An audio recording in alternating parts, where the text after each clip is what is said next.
Hello everyone, मैं हूं अंकुश शेड़ीमार और स्वागत है आप सभी का हमारा डिटेल्ड रिवीजन वीडियो सीरीज में for C intermediate audit subject, जिसमें आज हम लोग पूरी की पूरी खत्म करने वाले हैं ऐसे 700 सीरीज। सर अभी तक हमने ऐसे 200, ऐसे 300, ऐसे 400, ऐसे 500, ऐसे 600 ये सारे सीरीज खत्म कर लिए हैं। और आज हमारा मोस्ट प्रोबेबली, अगर ये वीडियो लंबा बन जाता है, अगर ये वीडियो बहुत अच्छे से बन जाता है, तो आज हमारा पूरा स्टैंडर्ड्स इन ऑडिटिंग जो है वो कवर हो जाएगा बहुत बढ़िया तरीके से, बहुत डिटेल्ड तरीके से हमारी ये प्यारी प्यारी कॉन्सेप्ट बुक के साथ। सर ये जो कॉन्सेप्ट बुक है इसमें आपका कवर्ड है 100% relevant portion for CA intermediate audit. अब वो है मात्र 115 पेजेस में, मात्र 115 पेजेस में हमने आपकी पूरी कॉन्सेप्ट बुक कवर करी है। एंड ये आपको मिलेगी मात्र 300 रुपीज की हमारी वेबसाइट पे, जिसके लिंक आपको नीचे पिन कमेंट और डिस्क्रिप्शन में मिल जाएगी। बहुत जल्द हम आपके लिए क्वेश्चन बैंक भी लॉन्च कर रहे हैं, जिसमें हमारा एक यूएसपी होता है, वो हम आपको बताएंगे हमारे लॉन्च वीडियो में। एंड साथ ही साथ हम आपकी टेस्ट सीरीज भी लॉन्च करने वाले हैं both groups May 25 CA intermediate attempt के लिए। एंड इसके साथ ही साथ हम एक एग्जाम ओरिएंटेड बैच भी लेके आने वाले हैं for May 25 CA intermediate audit. तो हमारे Telegram channel and WhatsApp channel से जुड़े रहिएगा और इस यूट्यूब चैनल को सब्सक्राइब कर लीजिएगा और सारे अपडेट्स के लिए। ठीक है, चलिए सर, तो हम शुरू करते हैं हमारे सबसे पहले एसए के साथ, एसए 700, जिसका नाम है forming opinion and reporting on financial statements. की सर जब हम ओपिनियन बनाते हैं तो हमें कैसे ओपिनियन बनाना है एंड दूसरा उसको रिपोर्ट कैसे करना है हमारे फाइनेंशियल स्टेटमेंट्स में। अब बारी आती है कि सर हमने पूरा ऑडिट खत्म कर दिया है, अब हम करने जा रहे हैं ऑडिटर्स रिपोर्ट। ये पूरा जो ऐसे 700 है आपकी ऑडिटर्स रिपोर्ट की बात करता है कि सर ऑडिटर्स रिपोर्ट कैसे बनाते हैं, क्या बनाते हैं, कौन सा ओपिनियन देते हैं, कब देते हैं। पूरी सीरीज जो है वो आपका इसी बारे में डिस्कशन करती है कि हम जब ऑडिटर्स रिपोर्ट बना रहे हैं तब उसमें हमें क्या क्या चीजों का ध्यान देना है। सबसे पहली चीज आती है सर ये ऐसे 700 का सिग्निफिकेंस क्या है। ये जो ऐसे 700 सीरीज हमने बनाई है, ये सीरीज का सिग्निफिकेंस क्या है। ये सीरीज का सिग्निफिकेंस ये है कि भाई जब भी हम ग्लोबल लेवल पे ऑडिटर्स रिपोर्ट को कंपेयर करें ना, कि भाई एक है हमारी अमेरिका की कंपनी है, एक यूरोप की कंपनी है, एक इंग्लैंड की कंपनी है, ऐसे अलग अलग कंपनीज, एक इंडिया की कंपनी है, उनके ऑडिटर्स रिपोर्ट को जब हम कंपेयर करें तो उसमें हमें कंसिस्टेंसी मिले और एक कंपेरेबिलिटी हो, कि मतलब बेसिकली कंसिस्टेंट हो, सबकी रिपोर्ट थोड़ी बहुत सिमिलर हो एंड उसको हम कंपेयर कर पाए, वैसे उसमें कंपेरेबिलिटी होनी चाहिए। ऐसा नहीं कि भाई एक ने तो पता नहीं कुछ अलग ही रिपोर्ट बना दी, कुछ अलग ही रिपोर्ट कर दिया और दूसरे ऑडिटर ने कुछ अलग ही रिपोर्ट कर दिया, दोनों को हम कंपेयर नहीं कर सकते। ऐसा नहीं होना चाहिए। कंसिस्टेंसी एंड कंपैरेबिलिटी होनी चाहिए, क्योंकि भाई एक नीड होती है कंसिस्टेंसी एंड कंपैरेबिलिटी की, जो भी हमारे ग्लोबली हम रिपोर्टिंग करते हैं उसमें। एंड इससे क्या होता है सर, इससे हमारी ऑडिट रिपोर्टिंग की वैल्यू बढ़ जाती है। क्योंकि होता क्या है ना सर, जब बाहर वाले इन्वेस्टर्स जो होते हैं वो हमारी कंपनीज में अगर इन्वेस्ट करना चाहते हैं और उनको तो बाहर वाले लॉस के हिसाब से, बाहर वाले ऑडिटर्स रिपोर्ट के हिसाब से उनको कंफर्ट है, उनको पता रहता है कि भाई बाहर कैसी बनती है, उनके देश में, उनके कंट्री में कैसी रिपोर्ट बनती है। अगर वैसी ही सिमिलर रिपोर्ट हमने इंडियन कंपनी से बना के उनको दे दी तो उनको और ज्यादा कंफर्ट आ जाएगा। ठीक है, वो हमारी रिपोर्ट को और अच्छे से समझ पाएंगे। तो ये इससे हमारी इंक्रीज हो जाती है, किस क्या इंक्रीज हो जाती है सर, ऑडिट रिपोर्टिंग की हमारी वैल्यू इंक्रीज हो जाती है। ठीक है, जिससे हमारे यूजर्स को जो इंफॉर्मेशन उनके लिए रेलेवेंट है वो इंफॉर्मेशन हम ज्यादा से ज्यादा प्रोवाइड कर पाए। वो हमारी बेसिकली एक क्या बोलते हैं आपको एडवांटेज है या फिर बेनिफिट है ऐसे 700 के अकॉर्डिंग रिपोर्टिंग करने का। ये हमारी यूजर अंडरस्टैंडिंग को भी प्रमोट करता है एंड ये अनयूजुअल सर्कमस्टेंसेस को आइडेंटिफाई करने में भी हेल्प करता है। ऐसे 3-4 पॉइंट्स आपको लिखने पड़ेंगे, ये क्वेश्चन आ सकता है आपका ऐसे 700 में। जो क्वेश्चन आ सकते हैं हम वही रखते हैं कॉन्सेप्ट बुक में। ऐसा कोई भी पार्ट नहीं है जो इररिलेवेंट है, जो मैं आपको बोलूंगा काट दो, ऐसा नहीं है। जो भी मैंने अपनी चीज रखी है 115 पेजेस में, वो सारी चीजें आपके क्वेश्चन बनने के लायक है। ठीक है, यस सर। हम बात करते हैं सर ऑब्जेक्टिव क्या है हमारा एज पर एस 700। हमारा ऑब्जेक्टिव है भाई ओपिनियन बना लो। पहली बात तो तुम ओपिनियन बनाओ अपना फाइनेंशियल स्टेटमेंट्स में एंड बना लिया, उसको कम्युनिकेट कर दो। कैसे कम्युनिकेट करोगे सर, रिटर्न रिपोर्ट के थ्रू। तो एक्सप्रेस करो उस ओपिनियन को रिटर्न रिपोर्ट के थ्रू। यही हमारे दो ऑब्जेक्टिव है आपके ऐसे 700 के।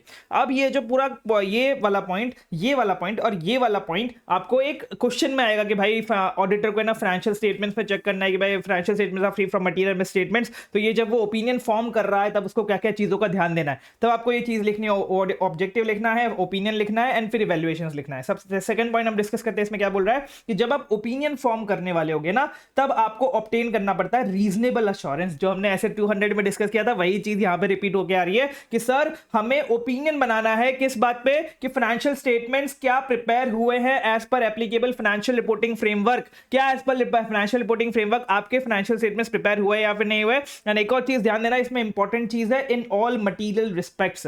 इन ऑल मटीरियल रिस्पेक्ट्स का मतलब क्या, मोटा मोटा क्या आपके financial statements as per applicable financial reporting framework prepare हुए हैं। अगर कोई इममटीरियल सी चीज है जो मेरे लिए मटीरियल नहीं है, थोड़ा बहुत डेविएशन है, तो उसको तो मैं वैसे इग्नोर कर देता हूं सर, मिस स्टेटमेंट से फर्क नहीं पड़ता, मटीरियल मिस स्टेटमेंट से फर्क पड़ता है। तो हम ये देखेंगे क्या मटीरियल रिस्पेक्ट्स में आपके financial statements as per applicable financial reporting framework बने हैं या फिर नहीं बने हैं। ये कंक्लूजन बनाते हुए मुझे क्या क्या चीजों का ध्यान देना है। सबसे पहले जो भी मुझे sufficient and appropriate audit evidence मिले हैं, ऑडिट एविडेंस मिलने के बाद जो भी मिस स्टेटमेंट्स मिली थी, उसमें से जो मिस स्टेटमेंट्स अनकरेक्टेड है, जो मैनेजमेंट ने करेक्ट नहीं करी, मैंने उनको कम्युनिकेट कर दी लेकिन मैनेजमेंट ने अभी तक करेक्ट नहीं करी, तो वो अनकरेक्टेड मिस स्टेटमेंट्स क्या मटीरियल है ये चेक करना है। भले इंडिविजुअली भी मटीरियल हो सकते हैं, सबको मिला के जब हम एक्यूमुलेट करते हैं आपके ऐसे 450 में, तो क्या एग्रीगेट में वो मिस स्टेटमेंट्स जो है वो मटीरियल है।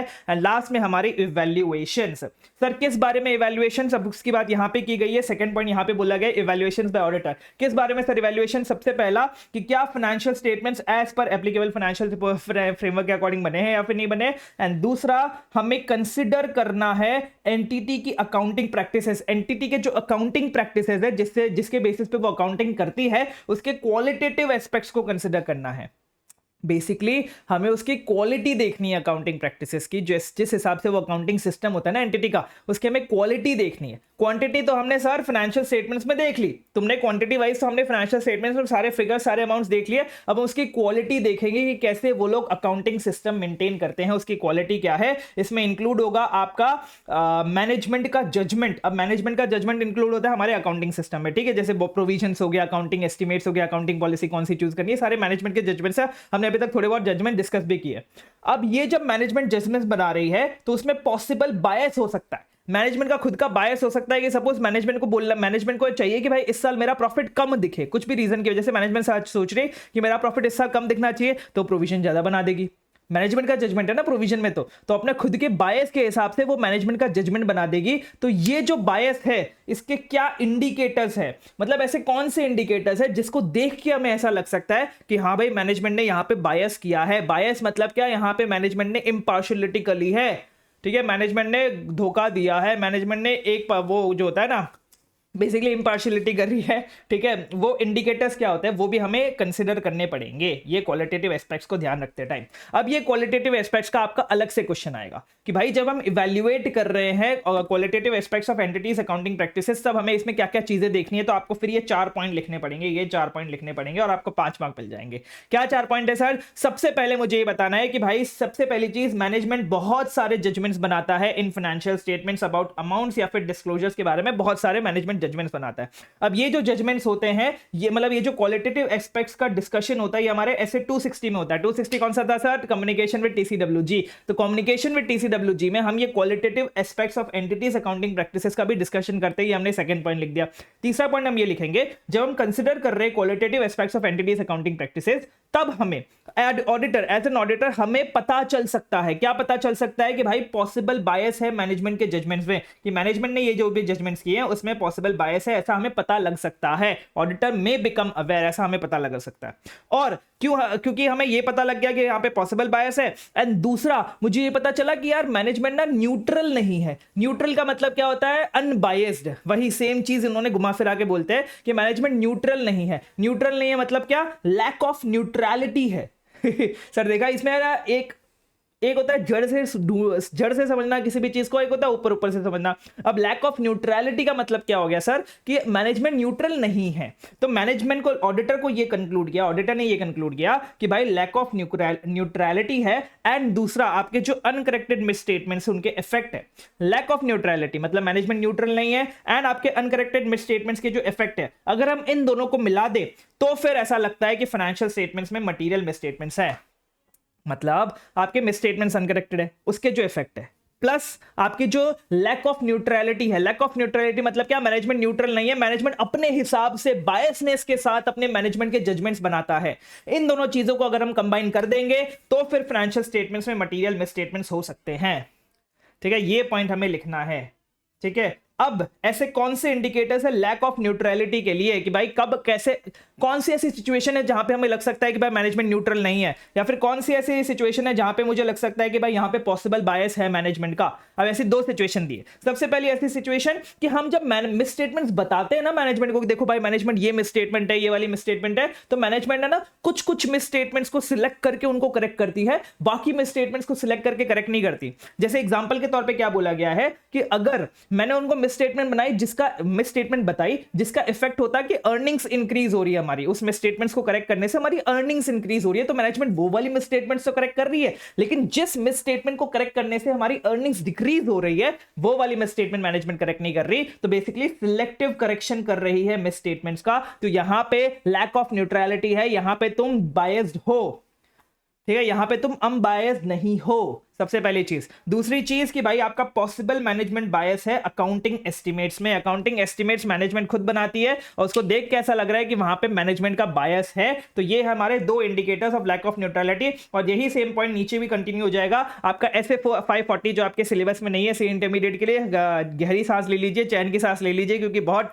टेक्निकल वाला ऐसे है, वो आपके फाइनल लेवल पे आएगा। तो ऐसे 540 आपका ऐसे 540 के अंदर आपके सारे अकाउंटिंग एस्टिमेट्स की बात की गई है, तो ऐसे 540 में ही possible management bias in making accounting estimates की बात की गई है। ये आपका 4 पॉइंट्स लिखने हैं। सबसे पहला मैनेजमेंट बहुत सारी जजमेंट बनाती है, ऐसे 260 में क्वालिटेटिव एस्पेक्ट्स के बारे में बोला गया है। फिर इसके बाद हमारा पॉसिबल बायस हो सकते हैं मैनेजमेंट जजमेंट्स में, फिर लैक ऑफ न्यूट्रलिटी हो सकती है, उसके दो इंडिकेटर्स होते हैं, एक होता है सिलेक्टिव करेक्शन, दूसरा होता है पॉसिबल मैनेजमेंट बायस। और ये पॉसिबल मैनेजमेंट बायस आपके ऐसे 540 में दिया गया है अकाउंटिंग एस्टिमेट्स के लिए, ठीक है। ये आपको 4 पॉइंट लिखने पड़ेंगे अगर आपका qualitative aspects of entities accounting practices पे क्वेश्चन आ जाए तो, ठीक है। Yes sir. नेक्स्ट हम बात करते हैं specific evaluations by the auditor. आपका सिंपल एक क्वेश्चन आएगा, what are the specific evaluations to be made by the auditor, या फिर what are the specific evaluations by the auditor. तो आपको यही 6 पॉइंट जो मतलब ऑब्वियसली 5 पॉइंट लिखेंगे तो 5 मार्क आपको मिल जाएंगे। क्या पर्टिकुलर क्या इवैल्यूएट करता है सर? सबसे पहले हम देखेंगे फाइनेंशियल स्टेटमेंट्स को, कि फाइनेंशियल स्टेटमेंट्स का जो टाइटल आ रहा है वो सही आ रहा है या फिर नहीं आ रहा। सही से हमने statement of profit and loss लिखा है या फिर सिर्फ हमने प्रॉफिट एंड लॉस लिख के छोड़ दिया। तो ऐसे टर्मिनोलॉजी क्या यूज करी हमने फाइनेंशियल स्टेटमेंट से, इंक्लूडिंग टाइटल देखेंगे हम फाइनेंशियल स्टेटमेंट्स का, क्या वो एप्रोप्रिएट है या फिर नहीं है। फिर हम उसके अंदर की चीज देखेंगे कि जो भी आपने फाइनेंशियल स्टेटमेंट्स में किया है वो एडिक्वेट डिस्क्लोजर्स किए हैं, जो डिस्क्लोजर्स होने चाहिए थे, जैसे होने चाहिए थे वैसे डिस्क्लोजर्स आपने कर दिए। डिस्क्लोजर्स कैसे होने चाहिए थे सर? जो भी आपकी इंफॉर्मेशन आपने प्रेजेंट की है, डिस्क्लोज की है, वो रेलेवेंट होनी चाहिए, रिलायबल होनी चाहिए, कंपेरेबल होनी चाहिए, अंडरस्टैंडेबल होनी चाहिए। हमने बचपन में पढ़ा था 11th में अपने फंडामेंटल प्रिंसिपल्स के टाइम पे, जो हमारा बेसिक्स होता था अकाउंटिंग में, तो उसमें हमने पढ़ा था कि जो भी इंफॉर्मेशन आप डिस्क्लोज करेंगे मेरे फाइनेंशियल स्टेटमेंट्स में वो रेलेवेंट होनी चाहिए, रिलायबल होनी चाहिए, कंपेरेबल होनी चाहिए, अंडरस्टैंडेबल होनी चाहिए। 4 चीजें होनी चाहिए आपके इन्फॉर्मेशन में। तो हमने पहले फाइनेंशियल स्टेटमेंट्स का टाइटल देखा, फिर उसमें डिस्क्लोजर्स थे, उसकी हमने कैरेक्टरिस्टिक्स देखे कि ये आपके कैरेक्टरिस्टिक्स होते हैं आपके डिस्क्लोजर्स के। अब हम देखेंगे कि आपने जो सिग्निफिकेंट अकाउंटिंग पॉलिसीज यूज करी है और जो अकाउंटिंग एस्टिमेट्स यूज किया है, ये बार बार दोनों साथ में भी यूज हो सकते हैं, accounting policies and accounting estimates, क्या वो कंसिस्टेंट है with your applicable financial reporting framework. यहां पे मैंने आपका सीक्वेंस भी लिख दिया, जिस सीक्वेंस में मैंने आपको ये मेमोरी टेक्निक बनाई है। सबसे पहली चीज हम देखेंगे क्या टाइटल है, उसमें क्या एडिक्वेट डिस्क्लोजर्स थे, उसके 4 हम कैरेक्टरिस्टिक्स देख लेंगे। फिर हम देखेंगे कि क्या significant accounting policy and accounting estimate consistent with FRF है या फिर नहीं है। और सर आप बोलेंगे सर आपने तो हमें सिर्फ ये कीवर्ड्स बता दिए, आपने अंदर का तो पढ़ाया नहीं। मैं आपको बता देता हूं कि भाई अभी मैंने जस्ट कल ही एक अपना सर्टिफाइड कॉपी एनालिसिस वीडियो डाला है, 500 प्लस सर्टिफाइड कॉपीज को एनालाइज करके सीए फाइनल ऑडिट के लिए। वो ऑब्वियसली आपके सीए इंटरमीडिएट ऑडिट के लिए भी बहुत ज्यादा रेलेवेंट है, उतना ही रेलेवेंट है, तो वो वीडियो आप जरूर देख लीजिएगा, आपको मेरे चैनल पे मिल जाएगा। एंड दूसरी चीज वहां पे हमें चीज पता चली कि भाई आपके जो कीवर्ड्स है यही सब कुछ है, यही आपके माई बाप है। अगर आपने कीवर्ड्स लिख दिए तो आपको मार्क्स मिल जाएंगे, अगर आपने कीवर्ड्स नहीं लिखे, इसके आजू बाजू कुछ भी लिख दिया तो आपको मार्क्स नहीं मिलेंगे। कीवर्ड्स लिखो और उसको अंडरलाइन करो, मार्क्स लेके जाओ, ठीक है। यही सेम चीज है और यही सेम चीज मुझे आपको बताने से फर्क पड़ता है, यही सेम चीज मुझे आपको बतानी है, ठीक है। अब अगर हम फाइनेंशियल स्टेटमेंट्स बना रहे हैं एज पर फेयर प्रेजेंटेशन फ्रेमवर्क, सर कौन सा framework? Fair presentation framework. Sir ये फेयर प्रेजेंटेशन फ्रेमवर्क क्या होता है? चलिए एक बार हम यहां से डिस्कस करने के लिए पहले हम फेयर प्रेजेंटेशन डिस्कस कर लेते हैं। थोड़ा सा नीचे आएगा, यहां पे आप देखेंगे जनरल पर्पस फ्रेमवर्क है, फिर उसमें फेयर और कंप्लायंस है, ठीक है।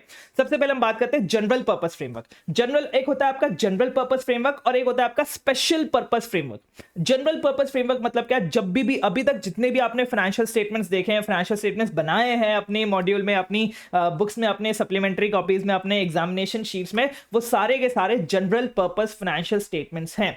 जनरल पर्पस फाइनेंशियल स्टेटमेंट्स मतलब क्या? ये financial information needs of wide range of users को मीट करते हैं। मतलब बहुत सारे लोग हमारे उस जनरल पर्पस फाइनेंशियल स्टेटमेंट्स को देख के अपनी जो इंफॉर्मेशन नीड्स है उसको फुलफिल कर सकते हैं। वैसे उन फ्रेमवर्क को हम बोलते हैं जनरल पर्पस फ्रेमवर्क। मतलब ये सबके लिए बनाए जाते हैं, पब्लिक एट लार्ज के लिए बनाए जाते हैं, उसको हम बोलते हैं जनरल पर्पस फ्रेमवर्क। तो सर स्पेशल पर्पस मतलब क्या हो गया? आपको नाम से क्लियर होगा कि अगर कुछ स्पेशल पर्पस के लिए अगर हम कुछ भी फाइनेंशियल स्टेटमेंट्स बना रहे हैं तो उसको हम बोलते हैं स्पेशल पर्पस फ्रेमवर्क। जैसे मैं आपको एग्जांपल के तौर पे बताता हूं कि आप गए बैंक के पास, बैंक को बोला भाई मुझे लोन चाहिए। बैंक ने बोला कि तुम मुझे कैश बेसिस पे तुम्हारे फाइनेंशियल स्टेटमेंट्स बना के दिखाओ, मुझे ये पता होना चाहिए कि तुम्हारे कैश में कब कब आने वाले हैं पैसे, कब कितने आ चुके, तुम्हारे पास ऑलरेडी कितना पड़ा है, मुझे कैश बेसिस पे चाहिए, अक्रूवल बेसिस पे नहीं चाहिए। तो मैंने क्या किया? मैंने स्पेशल पर्पस फाइनेंशियल स्टेटमेंट्स बनाए सिर्फ और सिर्फ बैंक के पर्पस के लिए।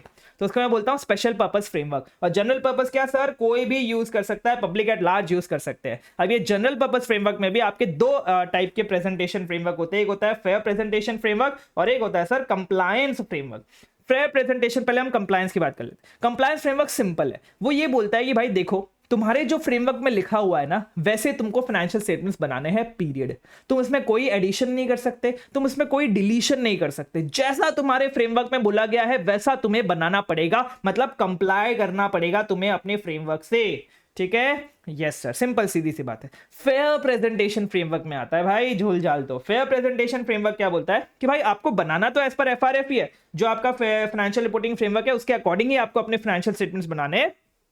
लेकिन इसमें आप चाहो, अगर आपको ऐसा लग रहा है कि आपको फाइनेंशियल स्टेटमेंट्स को ट्रू एंड फेयर बनाने के लिए आपको और ज्यादा डिस्क्लोजर्स करने पड़ेंगे, आपको और चीजें ऐड करनी पड़ेंगी जो आपके एफआरएफ में नहीं दी गई हैं, तो फिर आप उसको ऐड कर सकते हो।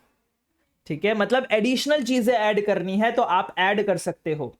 लेकिन अब ये भी एक और चीज थी इसमें कि ये भी जो आपके मैंने जो चीज बोली ना कि इसको आपको ऐड करना चाहो तो ऐड कर सकते हो। अब ये या तो आपके फेयर प्रेजेंटेशन फ्रेमवर्क में एक्सप्लिसिटली लिखी होगी, वहां पे ऐसा लिखा ही होगा आपके फ्रेमवर्क में कि हाँ आपको ऐड करना हो तो कर लो, या फिर वो इंप्लाइड भी हो सकता है, भले लिखा हुआ नहीं होगा लेकिन अगर वो फेयर प्रेजेंटेशन फ्रेमवर्क है तो हम उसमें ऐड करना चाहे तो कर सकते हैं। तो या तो वो एक्सप्लिसिट भी हो सकता है या फिर इंप्लाइड भी हो सकता है, इम्प्लिसिट भी हो सकता है, इम्प्लिसिटली भी हो सकता है। ठीक है? सबसे पहली चीज, ऐड करना हो तो कर दो, एक्सप्लिसिटली हो जाए तो भी कर दो, नहीं होगा तो भी कर दो तुम लोग। ठीक है? लेकिन अगर तुम्हें ऐसा लग रहा है कि यार फेयर अपने एफआरएफ में ऐसी एक चीज है जिसको मतलब अगर मुझे मेरे फाइनेंशियल स्टेटमेंट्स को ट्रू एंड फेयर व्यू देना है, फेयरली प्रेजेंट करना है, तो फिर मुझे ये एफआरएफ की चीज के साथ कंप्लाई नहीं करना चाहिए। एफआरएफ में कुछ डिस्क्लोजर्स देने के लिए बोला है, कुछ तो करने के लिए बोला है जो आपको इनअप्रोप्रिएट लग रहा है अकॉर्डिंग टू द सर्कमस्टेंसेस कि यार मुझे ना true and fair financial statements देने हैं, अगर मैंने ये वाला डिस्क्लोजर्स या फिर ये वाले रिक्वायरमेंट फॉलो कर दी ना तो फिर मैं ये ट्रू एंड फेयर व्यू वाला फाइनेंशियल स्टेटमेंट्स नहीं दे पाऊंगा।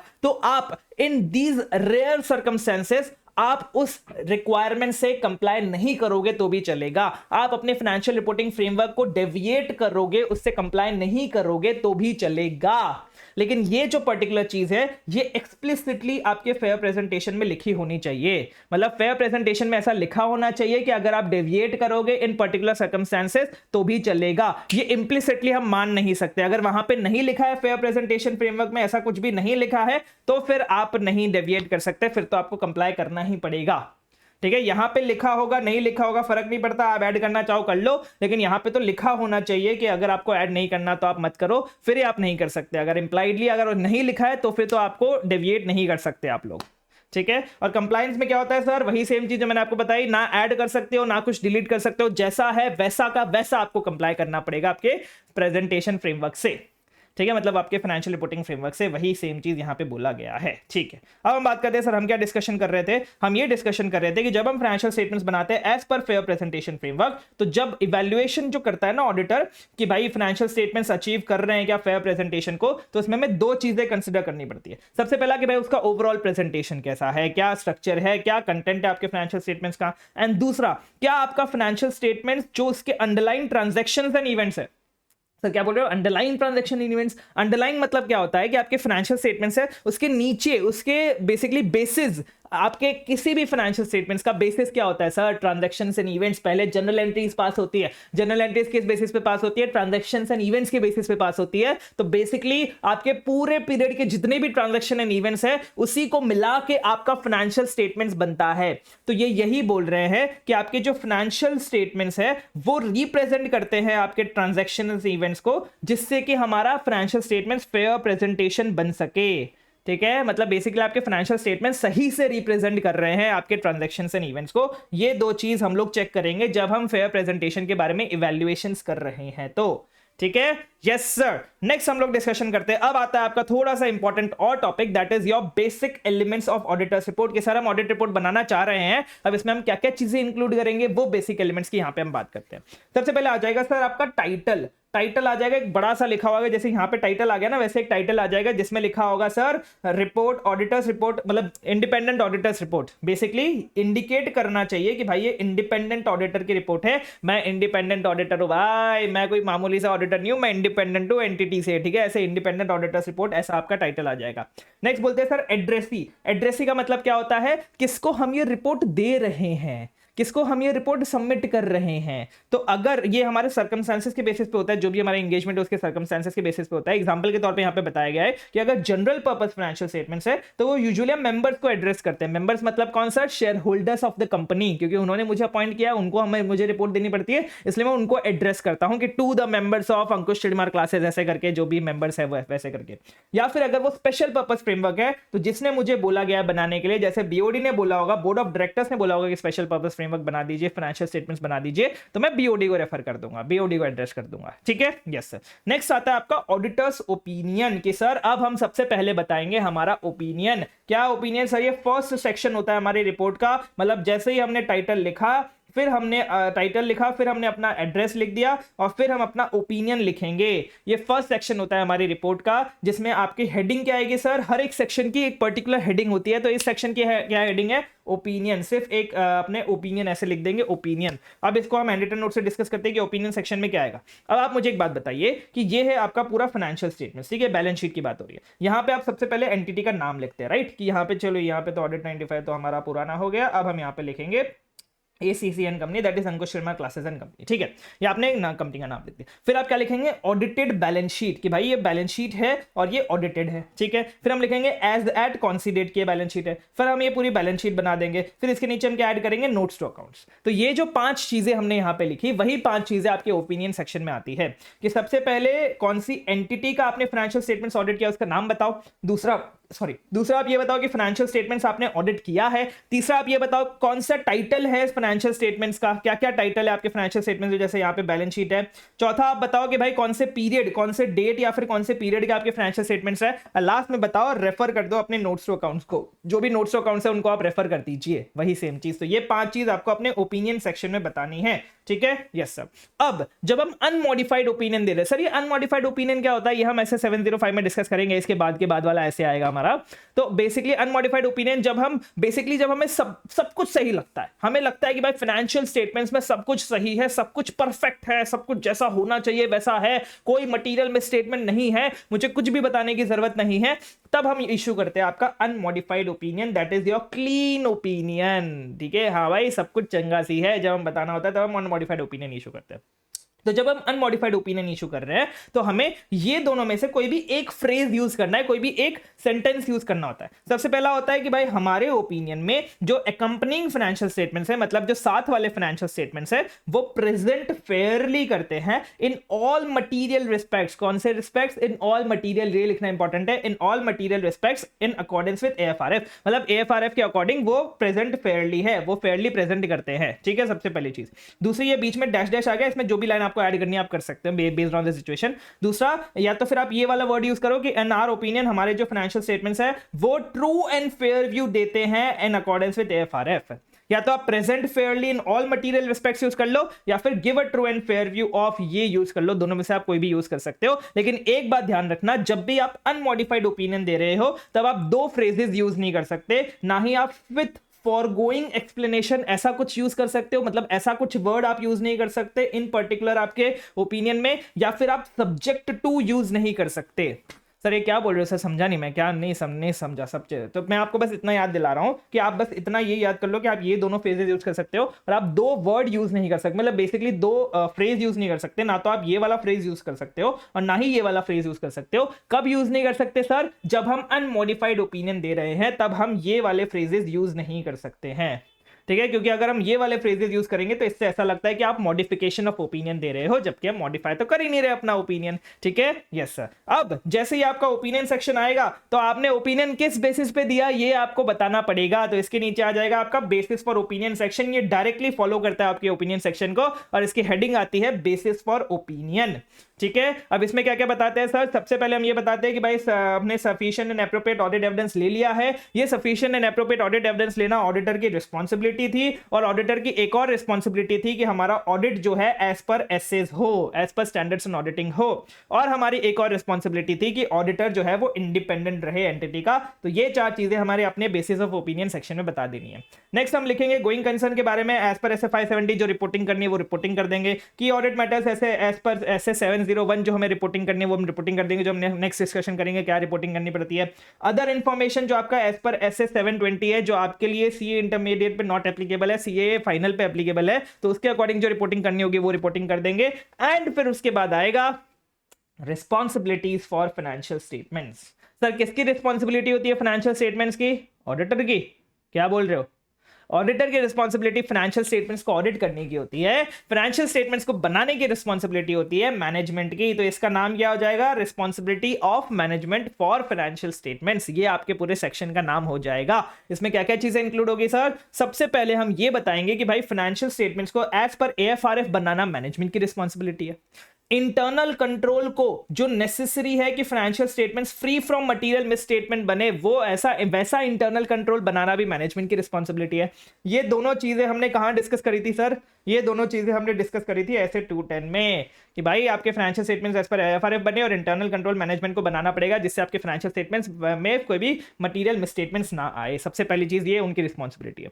दूसरा, एसेस करना एंटिटी की ability to continue as GC, हमने ऐसे 570 में पढ़ा है, ये भी मैनेजमेंट की रिस्पॉन्सिबिलिटी है। Primary responsibility is of your management and क्या basis of whether use of going concern basis of accounting is appropriate, क्या going concern basis of accounting appropriate है या फिर नहीं है, ये भी मैनेजमेंट की रिस्पॉन्सिबिलिटी। ऐसे 200 हमें बताता है किस प्रमाइस पे हम ऑडिट कंडक्ट कर रहे हैं। प्रमाइस मतलब क्या? किस प्री कंडीशन के बेसिस पे, क्या कंटेक्स्ट में, कौन से सर्कमस्टेंसेस में हम ऑडिट कंडक्ट कर रहे हैं, आपके ऐसे 200 में लिखा हुआ है। अब ये जो हम डिस्क्रिप्शन दे रहे हैं ना मैनेजमेंट की रिस्पॉन्सिबिलिटी का अपने ऑडिटर्स रिपोर्ट में, वो रेफर करता है दोनों रिस्पॉन्सिबिलिटीज को, क्योंकि ये यूजर्स को को एक्सप्लेन कर पाए कि भाई किस कॉन्टेक्स्ट पे मैंने अपना ऑडिट किया था। मतलब बेसिकली मैं आपको बताता हूं, मैनेजमेंट की दो रिस्पॉन्सिबिलिटी की फाइनेंशियल स्टेटमेंट्स बनाओ और इंटरनल कंट्रोल बनाओ। ये हम अपने ऑडिट रिपोर्ट में क्यों बता रहे हैं? क्योंकि हम ताकि जो यूजर्स है हमारे फाइनेंशियल स्टेटमेंट्स का, उनको हम ये बता सके कि देखो भाई देखो, मैनेजमेंट ने पहले खुद की रिस्पॉन्सिबिलिटी ये अज्यूम कर ली थी, मैनेजमेंट की ये रिस्पॉन्सिबिलिटी है, ये रिस्पॉन्सिबिलिटी मैनेजमेंट ने अच्छे से फुलफिल करी होगी, ये मान के मैं ऑडिट कर रहा हूं। ऐसा हम यूजर्स ऑफ फाइनेंशियल स्टेटमेंट्स को बताना चाह रहे हैं कि मैनेजमेंट की इनिशियली मैनेजमेंट की रिस्पॉन्सिबिलिटी है ये सारी चीजें इंश्योर करना, और ये मैंने उनसे लिखवा के ले लिया है, उसके बाद मैं आपका ऑडिट शुरू कर रहा हूं। ये बताने के लिए मैं responsibility of management for financial statements वाला सेक्शन ऐड कर रहा हूं। ठीक है, यस सर। यहां पे आप डबल लाइन खींच देगा, यहां पे आपके डबल लाइन नहीं होगी तो डबल लाइन खींच दीजिएगा, मतलब अब हमें वापस से ऊपर से शुरू करना है। ठीक है, नेक्स्ट हम बात करते हैं, एक बार हमने मैनेजमेंट की रिस्पॉन्सिबिलिटी बता दी, अब हम ऑडिटर्स की रिस्पॉन्सिबिलिटी बताएंगे ऑडिट ऑफ फाइनेंशियल स्टेटमेंट्स के लिए। क्या है sir auditors responsibility for audit of financial statements में क्या क्या चीजें आएंगी? अब ये आपको याद नहीं रखना है स्पेसिफिकली, लेकिन आपको ये क्वेश्चन आ सकता है कि भाई फाइनेंशियल की सपोज ऑडिटर को स्टेट करना पड़ता है कि उसने एक्सरसाइज किया प्रोफेशनल जजमेंट। ठीक है, अब ये बताओ ये कौन से सेक्शन ऑफ ऑडिट रिपोर्ट में आएगा? ऐसे तुम्हें कोई भी एक पॉइंट उठा के दे देंगे और बोलेंगे बताओ ये कौन से सेक्शन ऑफ ऑडिट रिपोर्ट में आएगा, तब तुमको बताना पड़ेगा कि ये भाई auditors responsibility for audit of financial statements वाले सेक्शन में आएगा। ऐसे क्वेश्चंस आपसे पूछेंगे आईसीआई। ठीक है, यस सर। तो सर हमारी क्या रिस्पॉन्सिबिलिटी है? ऑब्जेक्टिव ऑफ ऑडिटर देखना कि हमारा ऑब्जेक्टिव क्या है, कि भाई ये बताना कि हमारा रीजनेबल लेवल ऑफ अश्योरेंस जो है वो हाई लेवल ऑफ अश्योरेंस है, लेकिन वो गारंटी नहीं है, ये यूजर्स को बताना। एंड तीसरी चीज क्या बताना कि भाई हमारे जो मिस स्टेटमेंट्स है वो फ्रॉड और एरर कहीं से भी अराइज हो सकते हैं। फिर हमारी रिस्पॉन्सिबिलिटी को और क्या, मतलब हमारे सेक्शन में और क्या बताना पड़ता है कि ऑडिटर जो है वो प्रोफेशनल जजमेंट एक्सरसाइज करता है एंड प्रोफेशनल स्केप्टिसिज्म मेंटेन करता है। फिर हमें ऑडिट को डिस्क्राइब करना है ये बताते हुए कि हमारी रिस्पॉन्सिबिलिटी है आइडेंटिफाई एंड एसेस करना करना रोमम को, अंडरस्टैंडिंग लेना इंटरनल कंट्रोल सिस्टम की, इवैल्यूएट करना है अप्रोप्रिएटनेस ऑफ अकाउंटिंग पॉलिसीज को, इवैल्यूएट करना appropriateness of management use of going concern को, इवैल्यूएट करना overall presentation structure and content of financial statements को, एंड डिस्क्राइब करना हमारी रिस्पॉन्सिबिलिटी के बारे में इन ग्रुप ऑडिट। ऐसे करके आपको ये चीजें ध्यान में रखनी पड़ेंगी कि भाई ये चीजें ये हमारी रिस्पॉन्सिबिलिटी है। और हमारे सेक्शन में ये जो हमारा ऑडिटर्स रिस्पॉन्सिबिलिटी सेक्शन है, इसमें 3 और रिस्पॉन्सिबिलिटी हमें बतानी है। सबसे पहले कि भाई ऑडिटर कम्युनिकेट करता है टीसीडब्ल्यूजी को कि उसका क्या प्लान्ड स्कोप है एंड टाइमिंग है ऑडिट का, एंड जो भी सिग्निफिकेंट डेफिशिएंसीज उसको मिली इंटरनल कंट्रोल में। ये हमने ऐसे 260 में डिस्कस किया था, 260 में डिस्कस किया गया भाई हमें क्या क्या चीजें कम्युनिकेट करनी पड़ती है टीसीडब्ल्यूजी के साथ। दूसरी चीज कि भाई ऑडिटर प्रोवाइड करता है टीसीडब्ल्यूजी को कि उसने सारी की सारी एथिकल रिक्वायरमेंट्स के साथ कंप्लाई किया है रिगार्डिंग इंडिपेंडेंस। एंड तीसरी चीज, जो भी मैटर उन्होंने डिटरमाइन किए, जो भी मैटर्स उन्होंने कम्युनिकेट किए टीसीडब्ल्यूजी को as most significance in the audit of financial statements, उसमें से हम वो मैटर्स आइडेंटिफाई, मतलब जो भी मैटर्स हमने कम्युनिकेट किए टीसीडब्ल्यूजी को, उन मैटर्स में से वो मैटर्स मैं आइडेंटिफाई करता हूं जो most significance in audit of financial statements, and इसलिए वो की ऑडिट मैटर्स है जो मैंने आपको कम्युनिकेट किए हैं एज पर एसए 701। ऐसा ऑडिटर ये 3 और रिस्पॉन्सिबिलिटी ऑडिटर लिख के देगा। मतलब इसी सेक्शन के अंदर आपको 3 रिस्पॉन्सिबिलिटीज अपनी बतानी पड़ती है, 3 बार अपनी रिस्पॉन्सिबिलिटीज बतानी पड़ती है इसी सेक्शन के अंदर, क्योंकि आपकी ही सबसे ज्यादा रिस्पॉन्सिबिलिटी है, क्योंकि आपने ही सबसे बड़ा ऑडिट किया है। ठीक है, यस सर। इसके बाद आता है सर ये जो ऑडिटर रिस्पॉन्सिबिलिटी, सिंस ये बहुत बड़ा सेक्शन है सर, इसमें इतनी सारी रिस्पॉन्सिबिलिटीज बतानी पड़ती है, क्या हम ये ऑडिटर्स रिपोर्ट के अंदर ही डालना जरूरी है? क्योंकि ऑडिटर्स रिपोर्ट के अंदर डाल दिया तो भाई ऑडिटर्स रिपोर्ट इतनी मोटी रिपोर्ट हो जाएगी, क्या हम इसको कहीं बाहर डाल सकते हैं, कहीं और डाल सकते हैं क्या? तो यही सेम चीज यहां पे डिस्कशन करेंगे कि लोकेशन क्या हो सकता है आपकी ऑडिटर्स रिस्पॉन्सिबिलिटी के डिस्क्रिप्शन का। ये जो हमने डिस्क्रिप्शन बताया आपको, इसका क्या लोकेशन हो सकता है? बहुत बढ़िया क्वेश्चन पूछ सकता है, इसे ने पता नहीं क्यों पूछा ही नहीं अभी तक ये क्वेश्चन, बहुत बढ़िया क्वेश्चन बन सकता है। सबसे पहले बोल रहा है कि या तो आप इसको ऑडिट रिपोर्ट के अंदर ही डाल दो, ठीक है, जैसे बाकी सारे सेक्शंस आते हैं ऑडिट रिपोर्ट के अंदर, वैसे ये वाला सेक्शन डाल दो। दूसरा वो बोल रहा है कि आपको उसको अपेंडिक्स के थ्रू रिपोर्ट इंक्लूड कर दो। अपेंडिक्स मतलब क्या होता है? वो ऐसे होता है ना, अपेंडिक्स मतलब अटैचमेंट, कि आपने पूरी रिपोर्ट बना दी, उसके बाद आपने थोड़े से पेजेस इंक्लूड कर दिए, अटैच कर दिए पीछे की तरफ, तो उसको हम बोलते हैं अपेंडिक्स। या तो आप ऐसा करो, किसी वेबसाइट पे अपनी रिस्पॉन्सिबिलिटी बता दो, ऑडिटर की रिस्पॉन्सिबिलिटी की किसी वेबसाइट पे बता दो, और वो वेबसाइट का रेफरेंस आप अपनी ऑडिट रिपोर्ट में दे दो। ये आप तभी कर सकते हो जब आपको एक्सप्रेसली परमिट किया जाए by laws and regulations. Laws and regulations अगर आपको एक्सप्रेसली बोल रहे हैं, परमिशन दे रहे हैं कि हाँ आप ऐसा चाहो तो कर सकते हो, तभी आप ऐसा कर सकते हो। अगर लॉ एंड रेगुलेशन ने कुछ भी नहीं बोला तो भी नहीं कर सकते, अगर लॉ एंड रेगुलेशन मना कर रहा है फिर तो कर ही नहीं सकते। ठीक है, यस सर, ये 3 चीज आप कर सकते हो। वेबसाइट किसकी होगी सर? एप्रोप्रिएट अथॉरिटी की, एप्रोप्रिएट अथॉरिटी की वेबसाइट हो सकती है। ठीक है, अब क्या हो गया सर? अब हमारी आती है अदर रिपोर्टिंग रिस्पॉन्सिबिलिटीज। सर ये अदर रिपोर्टिंग रिस्पॉन्सिबिलिटीज क्या होता है? जो आपके एसेस के अलावा, स्टैंडर्ड्स ऑन ऑडिटिंग के अलावा जितनी भी आपकी रिपोर्टिंग होती है, वो अदर रिपोर्टिंग रिस्पॉन्सिबिलिटीज में आता है। जैसे मैं आपको एग्जांपल के तौर पे बताऊं तो आपको कारो जो 2020 है वो आपके एसेस में थोड़ी दिया है, स्टैंडर्ड्स ऑन ऑडिटिंग थोड़ी बोलता है कि आपको कारो की रिपोर्ट बनानी है, वो तो कंपनीज एक्ट बोलता है कि आपको कारो की रिपोर्ट बनानी है। तो वो सारी जितनी भी रिस्पॉन्सिबिलिटीज है अदर देन एसेस वाली रिस्पॉन्सिबिलिटी है, वो आपके अदर रिपोर्टिंग रिस्पॉन्सिबिलिटीज में आती है, वो आपके सेपरेट सेक्शन में आती है, जिसका नाम क्या होता है? इस सेक्शन का नाम report on other legal and regulatory requirements, जो आपके report on audit of financial statements के नीचे आता है, ये वाला सेक्शन। ठीक है, अगर हम इसको सेम सेक्शन में प्रेजेंट कर रहे हैं तो हमें क्लियरली डिफरेंशिएट करना पड़ेगा। जो हमारी अदर देन एसेस वाली रिपोर्टिंग है उसको क्लियरली डिफरेंशिएट करना पड़ेगा हमारी एसेस वाली रिपोर्टिंग से, ताकि लोगों को पता रहे कि भाई एज पर एसेस तो हमें इतनी सी रिपोर्टिंग करनी थी, अदर देन एसेस वाली इतनी रिपोर्टिंग है। तो हमें उन दोनों को क्लियरली डिफरेंशिएट करना पड़ेगा। अगर हम दोनों को एक सेक्शन में डाल रहे हैं, अगर अलग अलग सेक्शन में डाल रहे हैं फिर तो ठीक है, फिर तो आप दूसरे सेक्शन का नाम report on other legal and regulatory requirements रख देना। ठीक है, यस सर। अब हम बात करते हैं sir sign of the auditor. पता कैसे चलेगा कि ऑडिटर ने बनाई है ऑडिट रिपोर्ट, वो साइन नहीं करेगा तब तक, तो साइन उसको करनी पड़ेगी। पहले उसको खुद का नाम लिखना पड़ेगा, अगर फर्म के हिसाब से साइन कर रहे हो तो फर्म का भी नाम लिखना पड़ेगा, खुद का मेंबरशिप नंबर मेंशन करना पड़ेगा, फर्म का रजिस्ट्रेशन नंबर मेंशन करना पड़ेगा, एंड यूडिन मेंशन करना पड़ेगा। सर ये यूडिन क्या होता है? सर समझे नहीं, यूडिन का मतलब होता है that is your unique document identification number, जो हम यहाँ पे बहुत अच्छे से डिस्कस करेंगे, थोड़ी देर के लिए आप रुक जाइए। नेक्स्ट हम बात करते हैं सर साइन करने के बाद क्या होगा? प्लेस ऑफ साइन, कहां पे साइन करा सर? मतलब यूजुअली जो हमारा सिटी है, जिस सिटी में बैठ के हमने वो रिपोर्ट साइन करी है, वो सिटी हमें वहां पे मेंशन करनी पड़ती है। एंड लास्ट में आता है आपका डेट ऑफ रिपोर्ट। ये बहुत ज्यादा इंपॉर्टेंट है भाई, आपने कौन सी डेट को आपने अपनी रिपोर्ट पे डेट डाली बेसिकली, कि कौन सी डेट है आपकी रिपोर्ट पे, उससे आपका आपको अगर याद होगा ऐसे 560 सब्सीक्वेंट इवेंट्स, कि भाई जिस दिन रिपोर्ट पे डेट डाल दी उसके बाद वाले इवेंट्स के लिए वो आपके फैक्ट्स बन जाते हैं। उस डेट तक आपके जितने भी इवेंट्स होते हैं वो सब्सीक्वेंट इवेंट्स फर्स्ट वाली कैटेगरी में आते हैं। ठीक है, याद होगा तो याद होगा, लेकिन ठीक है, मतलब this is your important date. तो ये बोल रहा है कि ये डेट आप तब तक नहीं डाल सकते जब तक आपने sufficient and appropriate audit evidence ना ले लिया हो, क्योंकि इस डेट के बाद अगर आपको याद आ रहा हो ऐसे 230 में कि आप असेंबली करते हो फाइनल ऑडिट फाइल की, आप कोई भी प्रोसीजर्स परफॉर्म नहीं कर सकते, आप नए कंक्लूजन्स नहीं बना सकते ऐसे 230 में, अगर आपको याद आ रहा हो तो ये डेट बहुत ज्यादा इंपॉर्टेंट होती है। इसलिए जब तक आपके पास sufficient and appropriate audit evidence ना आ जाए तब तक आप ये डेट ऑफ रिपोर्ट नहीं डाल सकते हो। एंड इसमें दो चीज और कंप्लाई होनी चाहिए कि सारे फाइनेंस स्टेटमेंट्स जो थे आपके फाइनेंशियल स्टेटमेंट, मतलब पूरे के पूरे फाइनेंशियल स्टेटमेंट्स प्रिपेयर हो चुके हैं, एंड जिनकी रिस्पॉन्सिबिलिटी, मतलब जिनकी अथॉरिटी थी फाइनेंशियल स्टेटमेंट्स बनाने की, उन्होंने रिस्पॉन्सिबिलिटी भी ले ली है फाइनेंशियल स्टेटमेंट्स बनाने की, मतलब बेसिकली मैनेजमेंट की बात कर रहा है ये। तो आपको डेट ऑफ रिपोर्ट तब तक नहीं डालनी है जब तक आपके पास sufficient and appropriate audit evidence ना आ जाए। ठीक है, यस सर, ये हमने डिस्कस कर लिया general purpose and fair presentation and compliance framework. हम बात करते हैं सर यूडिन की। यूडिन कुछ नहीं है सर, एक अल्फा न्यूमेरिक नंबर है। अल्फा न्यूमेरिक यूनिक नंबर है बेसिकली। अल्फा न्यूमेरिक मतलब क्या होता है, ए बी, जैसे आपका पैन होता है ना BZYPC3867PA, मैंने आपका मेरा बता दिया, लेकिन हाँ जो भी मतलब जिसमें अल्फाबेट्स भी हो नंबर्स भी हो, वैसा एक यूनिक नंबर होता है 18 डिजिट का। ये आपके एमसीक्यूज में आ सकता है, जो भी चीजें इंपॉर्टेंट है वो मैंने सारी आपके कीवर्ड्स में मार्क कर रखी हैं।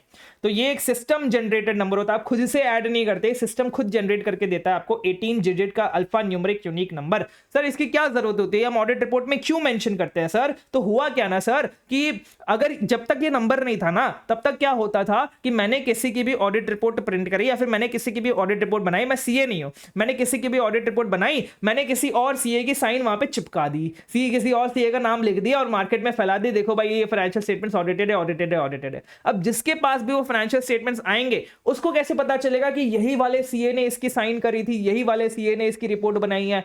क्या पता ये सिग्नेचर फॉर्ज्ड हो। और ऐसे बहुत सारे केसेस निकल के आने लग गए कि भाई जहां पे ऑडिट रिपोर्ट जो था वो गलत निकली, भाई उस सीए ने तो साइन करी नहीं थी जबकि उसकी साइन वहां पे लगी हुई थी। तो इसलिए आईसीआई ने एक यूडिन लेके आया। आईसीआई यूडिन में क्या होता है कि आपको अपनी एक पोर्टल होता है, बेसिकली आपको अपनी डॉक्यूमेंट वहां पे अपलोड करनी पड़ती है, फिर वो आपको एक यूनिक नंबर जनरेट करके देता है। अब वो नंबर आपको अपनी ऑडिट रिपोर्ट में लिखना है। अब जैसे ही आपने वो नंबर अपनी ऑडिट रिपोर्ट में लिखा, आपने लोगों को सर्कुलेट करी, अब अगर किसी को ये चेक करना हो कि क्या ये ऑडिट रिपोर्ट आपने ही साइन करी थी, तो वो यूडिन का जो नंबर है, बेसिकली यूनिक नंबर है, वो पोर्टल पे जाके टाइप करके देख सकता है, उसकी सारी डिटेल्स उसको निकल जाएगी कि कौन से पार्टनर ने ये वाली रिपोर्ट साइन करी है, मतलब सही रिपोर्ट, यही वाली रिपोर्ट साइन करी है ना पार्टनर ने। वो यूडिन आपको वैसे हेल्प करता है कि भाई मैं बेसिकली ऑथेंटिसिटी पता करने के लिए कि हाँ भाई ये वाली रिपोर्ट इसी सीए ने साइन करी है। ये बोला गया है भाई, ये जो चीज मैंने आपको पूरा बताया कि भाई सीए जो होते हैं जिनके पास full time certificate of practice होता है, कौन सा सर? सर्टिफिकेट आप प्रैक्टिस करते हैं, एक होता है जॉब करना, एक होता है प्रैक्टिस करना। आपको थोड़ा बहुत आइडिया होगा कि भाई फर्म वर्म होती है जिसके अंदर आप आर्टिकलशिप भी करने चाहेंगे, ठीक है, आप ज़्यादा आइडिया लेने की जरूरत नहीं है। तो उसमें आपको प्रैक्टिस करने के लिए सर्टिफिकेट ऑफ प्रैक्टिस लगता है। तो अगर आप full time certificate of practice लेके रखे हैं तो आप रजिस्टर कर सकते हैं खुद को यूडिन पोर्टल पे और जनरेट कर सकते हैं यूडिन अपना सर्टिफिकेट और रजिस्टर करके, ठीक है। ये आपको मेंशन करना पड़ता है, यूडिन को अपनी हर एक ऑडिट रिपोर्ट में मेंशन करना पड़ता है। ये ऑडिट रिपोर्ट में ही मेंशन करना पड़ता है और एक सर्टिफिकेट, जो भी आप सर्टिफिकेट इशू करेंगे उसको भी आपको मेंशन करना पड़ता है, ठीक है। Yes sir. अब एक लास्ट पॉइंट आपका आता है ऐसे 700 का, ये है report prescribed by laws and regulations. मतलब क्या हुआ कि सर हम कर रहे थे अभी तक रिपोर्ट जो हमने बनाई, अभी तक जितनी भी रिपोर्ट हमने बनाई है, मतलब अभी तक जो हमने डिस्कशन किया है वो एज पर एसेज वाली रिपोर्ट का डिस्कशन किया है कि अगर आपने आपके फाइनेंशियल स्टेटमेंट में आपके लॉज एंड रेगुलेशंस बोलते हैं कि आपको एज पर एसेज ही आपका सारा ऑडिट करना है, एज पर एसेज ही आपको रिपोर्टिंग बनानी है, तो ये सारे अपने चीजें लगती है। अब दिक्कत क्या हो गई ना कि जिस भी एंटिटी का ऑडिट कर रहे हैं आप, उसके जो लॉज एंड रेगुलेशंस है वो ऐसा बोलते हैं कि ऑडिटर को जो रिपोर्ट बनानी है वो हमारे हिसाब से बनानी है, मतलब उस लॉज एंड रेगुलेशंस के हिसाब से बनानी है, एसएस के हिसाब से नहीं बनानी है। जबकि एज एन ऑडिटर मेरी रिस्पॉन्सिबिलिटी क्या है कि भाई मुझे एसएस के हिसाब से रिपोर्ट बनानी है। अब यहां पे तो कंफ्लिक्ट आ गया, लेकिन हमने तो पढ़ा है कि अगर लॉज एंड रेगुलेशंस कुछ भी बोले तो हम तो लॉज एंड रेगुलेशंस की बात मानेंगे, एसएस की बात नहीं मानेंगे। तो यहां पे भी सेम चीज हुई कि भाई लॉ एंड रेगुलेशन ने बोला कि आपको मेरे हिसाब से रिपोर्ट बनानी है तो हम तो उसके हिसाब से रिपोर्ट बनाएंगे। लेकिन एक और चीज, अब यहां पे दिक्कत क्या होगी, यार मैंने एसएस के हिसाब से तो रिपोर्ट नहीं बनाई, क्या मैं ऐसा करूं कि लॉज एंड रेगुलेशंस के हिसाब से जो मैंने रिपोर्ट बनाई है, क्या मैं उसमें एसएस को भी रेफर कर दूं? क्या मैं ऐसा बोल दूं कि भाई मैंने एसएस को भी कंप्लाई किया है मेरी लॉ ऑडिट रिपोर्ट में? तो ऐसा हो जाएगा ना कि भाई एक तीर से दो निशाने, मैंने लॉज एंड रेगुलेशंस को भी कंप्लाई कर दिया और मैं ऐसा भी लिख दूंगा कि मैंने एसएस को भी कंप्लाई कर दिया। तो ये हम तभी कर सकते हैं जब कुछ कंडीशंस फुलफिल हो। मतलब हम एससीएस को रेफर तभी कर सकते हैं जब कुछ कंडीशंस आपकी फुलफिल हो। ये क्या बोल रहा है sir? Report prescribe by laws and regulations, कि अगर जो लॉज एंड रेगुलेशंस के हिसाब से जो रिपोर्ट बनेगी, जिसमें उसमें लॉज एंड रेगुलेशन ने बोला गया कि आपको कुछ स्पेसिफिक लेआउट यूज करना है, कुछ लेआउट आपका अलग होना चाहिए, कोई स्पेसिफिक वर्डिंग आपको यूज करनी है अपनी रिपोर्ट में, तो अगर आप अपनी रिपोर्ट में अगर आप लॉज एंड रेगुलेशंस के हिसाब से रिपोर्ट बना रहे हैं तो आप एससीएस को तभी रेफर कर सकते हैं ओनली इफ आपकी रिपोर्ट में मिनिमम ये चीजें इंक्लूडेड हो। अगर मिनिमम ये चीजें इंक्लूडेड होगी तभी आप अपनी रिपोर्ट में एसएस को रेफर कर सकते हैं कि हाँ भाई आपने एसएस को कंप्लाई किया, ऐसा आप बोल सकते हैं। कौन सी चीजें इंक्लूड होनी चाहिए? All elements listed above. ये जो एलिमेंट्स की हम बात कर रहे थे ना, basic elements of auditors report, अगर ये सारे के सारे एलिमेंट्स आपकी रिपोर्ट में है तभी आप बोल सकते हैं कि आपने एसएस को, तभी आप एसएस को रेफर कर सकते हैं अपनी लॉज एंड रेगुलेशंस वाले रिपोर्ट में। लेकिन इसमें तीन सेक्शन से आपको एक्सक्लूजन दिया गया, एक्सेप्शन है। क्या एक्सेप्शन है सर? सबसे पहला अदर इंफॉर्मेशन नहीं होगा तो चलेगा, लोकेशन ऑफ ऑडिटर्स रिस्पांसिबिलिटी वाला सेक्शन नहीं होगा तो चलेगा, एंड तीसरा अदर रिपोर्टिंग रिस्पांसिबिलिटी वाला सेक्शन नहीं होगा तो चलेगा। बेसिकली ये वाला सेक्शन नहीं होगा तो चलेगा, ये वाला सेक्शन नहीं होगा तो चलेगा, एंड ये वाला सेक्शन नहीं होगा तो चलेगा। इनके अलावा सारे सेक्शंस आपके उस ऑडिट रिपोर्ट में इंक्लूड होनी चाहिए as per laws and regulations. अगर वो सारे के सारे सेक्शंस इंक्लूडेड है तभी आप रेफर कर सकते हैं एसएस को कि हाँ भाई मैंने एसएस के साथ भी कंप्लाई किया है अपनी ऑडिट रिपोर्ट में जो मैंने as per laws and regulations बनाई है। ये आई होप आपको बहुत अच्छे से क्लियर हो गया होगा। ये था हमारा एसए 700। अब हम लोग डिस्कशन करने वाले हैं हमारे एसए 701 का। अब हम बात करते हैं एसए 701। ये किसकी बात कर रहा है सर? ये बात कर रहा है कम्युनिकेटिंग की audit matter in independent auditors report, कि भाई हमारे पास है की ऑडिट मैटर, वो मैटर जो हमारे लिए सबसे ज्यादा इंपॉर्टेंट था during the audit of current financial year, इसलिए हमारे लिए की ऑडिट मैटर है, सबसे इंपॉर्टेंट मैटर है और ये हमें कम्युनिकेट करना है हमारी ऑडिट रिपोर्ट में। ठीक है, क्या है सर? कैम कौन से मैटर्स होते हैं जो हमारी खुद की जजमेंट में मोस्ट सिग्निफिकेंट होते हैं during the audit of current period, और वो मैटर्स हम कहां से सिलेक्ट करते हैं? जो मैटर्स हमने टीसीडब्ल्यूजी को कम्युनिकेट कर दिए उन मैटर्स में से हम कुछ मैटर्स सिलेक्ट करते हैं जो मोस्ट सिग्निफिकेंट थे during the audit of financial statements और during the audit of current period financial statements. और ये कम्युनिकेशन कहां होता है सर? टीसीडब्ल्यूजी का एसए 260 में। ठीक है, यस सर। पर्पस क्या है सर? ये की ऑडिट मैटर बताने का पर्पस क्या है? ताकि यूजर्स अंडरस्टैंड कर पाए उन मैटर्स को जो हमारे हिसाब से हमारे लिए बहुत ज्यादा सिग्निफिकेंट थे। यूजर्स के हिसाब से बहुत ज्यादा सिग्निफिकेंट वो वाले मैटर्स नहीं है, ये हमारे ऑडिटर के हिसाब से कौन से ज्यादा सिग्निफिकेंट मैटर्स थे वो है ये मैटर्स, और वो मैटर्स की अंडरस्टैंडिंग ले पाए यूजर्स, इसलिए हम उसको कम्युनिकेट करते हैं। हमारे रिपोर्ट की कम्युनिकेटिव वैल्यू बढ़े, उसमें ट्रांसपेरेंसी आए कि हमें जो चीज लगता है मोस्ट सिग्निफिकेंट है हमारे लिए, हम वो भी चीज आपको बताएंगे ताकि हमारी रिपोर्ट ट्रांसपेरेंट हो। ठीक है, हमारी रिपोर्ट, ताकि आप हम पे ज्यादा भरोसा कर पाए। सिंपल सी चीज है, ताकि हम पे ज्यादा भरोसा कर पाए। कौन ज्यादा भरोसा कर पाए? यूजर्स ऑडिटर पे ज्यादा भरोसा कर पाए। ठीक है, ये कम्युनिकेटिव वैल्यू बढ़ाता है, ग्रेटर ट्रांसपेरेंसी देता है अबाउट ऑडिट, जो भी ऑडिट हुआ उसके बारे में। लेकिन एक बात ध्यान रख लीजिएगा, अगर आप डिस्क्लेम कर रहे हैं अपना ओपिनियन, डिस्क्लेमर ऑफ ओपिनियन दे रहे हैं, ऐसे 705 में हम डिस्कशन करेंगे, अगर आप डिस्क्लेमर ऑफ ओपिनियन दे रहे हैं तो आप कैम नहीं दे सकते हैं। डिस्क्लेमर ऑफ ओपिनियन मतलब क्या होता है? चलो हम ठीक है थोड़ा बहुत डिस्कशन भी करेंगे वहां पे, लेकिन अब मैं आपको थोड़ा सा बता देता हूं। डिस्क्लेमर ऑफ ओपिनियन में क्या होता है कि हमें कोई भी sufficient and appropriate audit evidence नहीं मिला है। अगर हमें कोई ऑडिट एविडेंस ही नहीं मिला है, अगर हम ऑडिट ही नहीं कर पाए थे ढंग से, तो हम ऐसे कौन से मैटर्स है जिसको हम मोस्ट सिग्निफिकेंस बता सकते हैं? कोई भी ऐसे मैटर नहीं है। दिस इज कॉन्ट्राडिक्टरी ना, कि एक तरफ हम बोल रहे हैं कि भाई हमें कोई भी ऑडिट एविडेंस नहीं मिला, हम ऑडिट ही नहीं कर पाए ढंग से, और एक तरफ हम ये बोलेंगे भाई ये वाले मैटर्स जो थे वो मोस्ट सिग्निफिकेंस थे मेरे ऑडिट में। दोनों कॉन्ट्राडिक्टरी है, इसलिए बोल रहा है कि जब आप डिस्क्लेम करोगे अपना ओपिनियन, डिस्क्लेमर ऑफ ओपिनियन दोगे, तब आप कैम इशू नहीं कर सकते, तब आप कैम मतलब बेसिकली कैम वाला पैराग्राफ नहीं डाल सकते, अनलेस लॉज एंड रेगुलेशन आपको बोले कि आपको तो डालना ही पड़ेगा। लॉज एंड रेगुलेशन ने कुछ भी बोल दिया तो हम उसको फॉलो करेंगे। अगर लॉ एंड रेगुलेशन बोल रहा है कि आपको तो डालना ही पड़ेगा आपका कैम, तो आपको डालना ही पड़ेगा भाई, फिर हम कुछ भी नहीं कर सकते। भले डिस्क्लेमर ऑफ ओपिनियन दे दिया फिर भी फर्क नहीं पड़ेगा, आपको कैम लिखना पड़ेगा। ठीक है, यस सर। अब हम बात करते हैं सर ये जो कैम है क्या ये किन किन चीजों का सब्स्टिट्यूट नहीं है, ये कैम क्या नहीं है? सबसे पहली चीज अगर कोई ऐसा फाइनेंशियल स्टेटमेंट्स है जो आपको, कोई भी ऐसा डिस्क्लोजर्स है जो आपको अपने फाइनेंशियल स्टेटमेंट्स में इंक्लूड करना चाहिए as per applicable financial reporting framework, तो आप ऐसा नहीं बोलोगे, मैनेजमेंट ऐसा बोलेगी, देख मैं बताता हूं क्या होता है एक्चुअली में।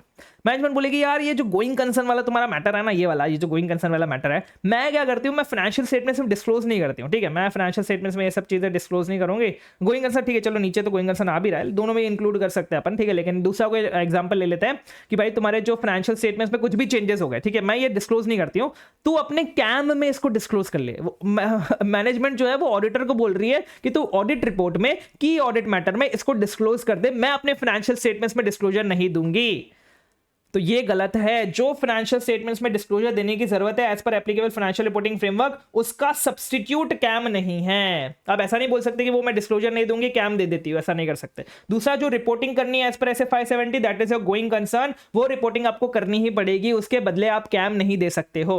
तीसरी चीज, अगर आपको मॉडिफाइड ओपिनियन एक्सप्रेस करना है, आपने बोला कि यार मैं ना यहाँ पे मॉडिफाइड ओपिनियन दूं, मॉडिफाइड मतलब क्या, जहां पे मिस स्टेटमेंट होती है तो मॉडिफाइड ओपिनियन देते हैं कि भाई गलत है, कुछ तो गलत है।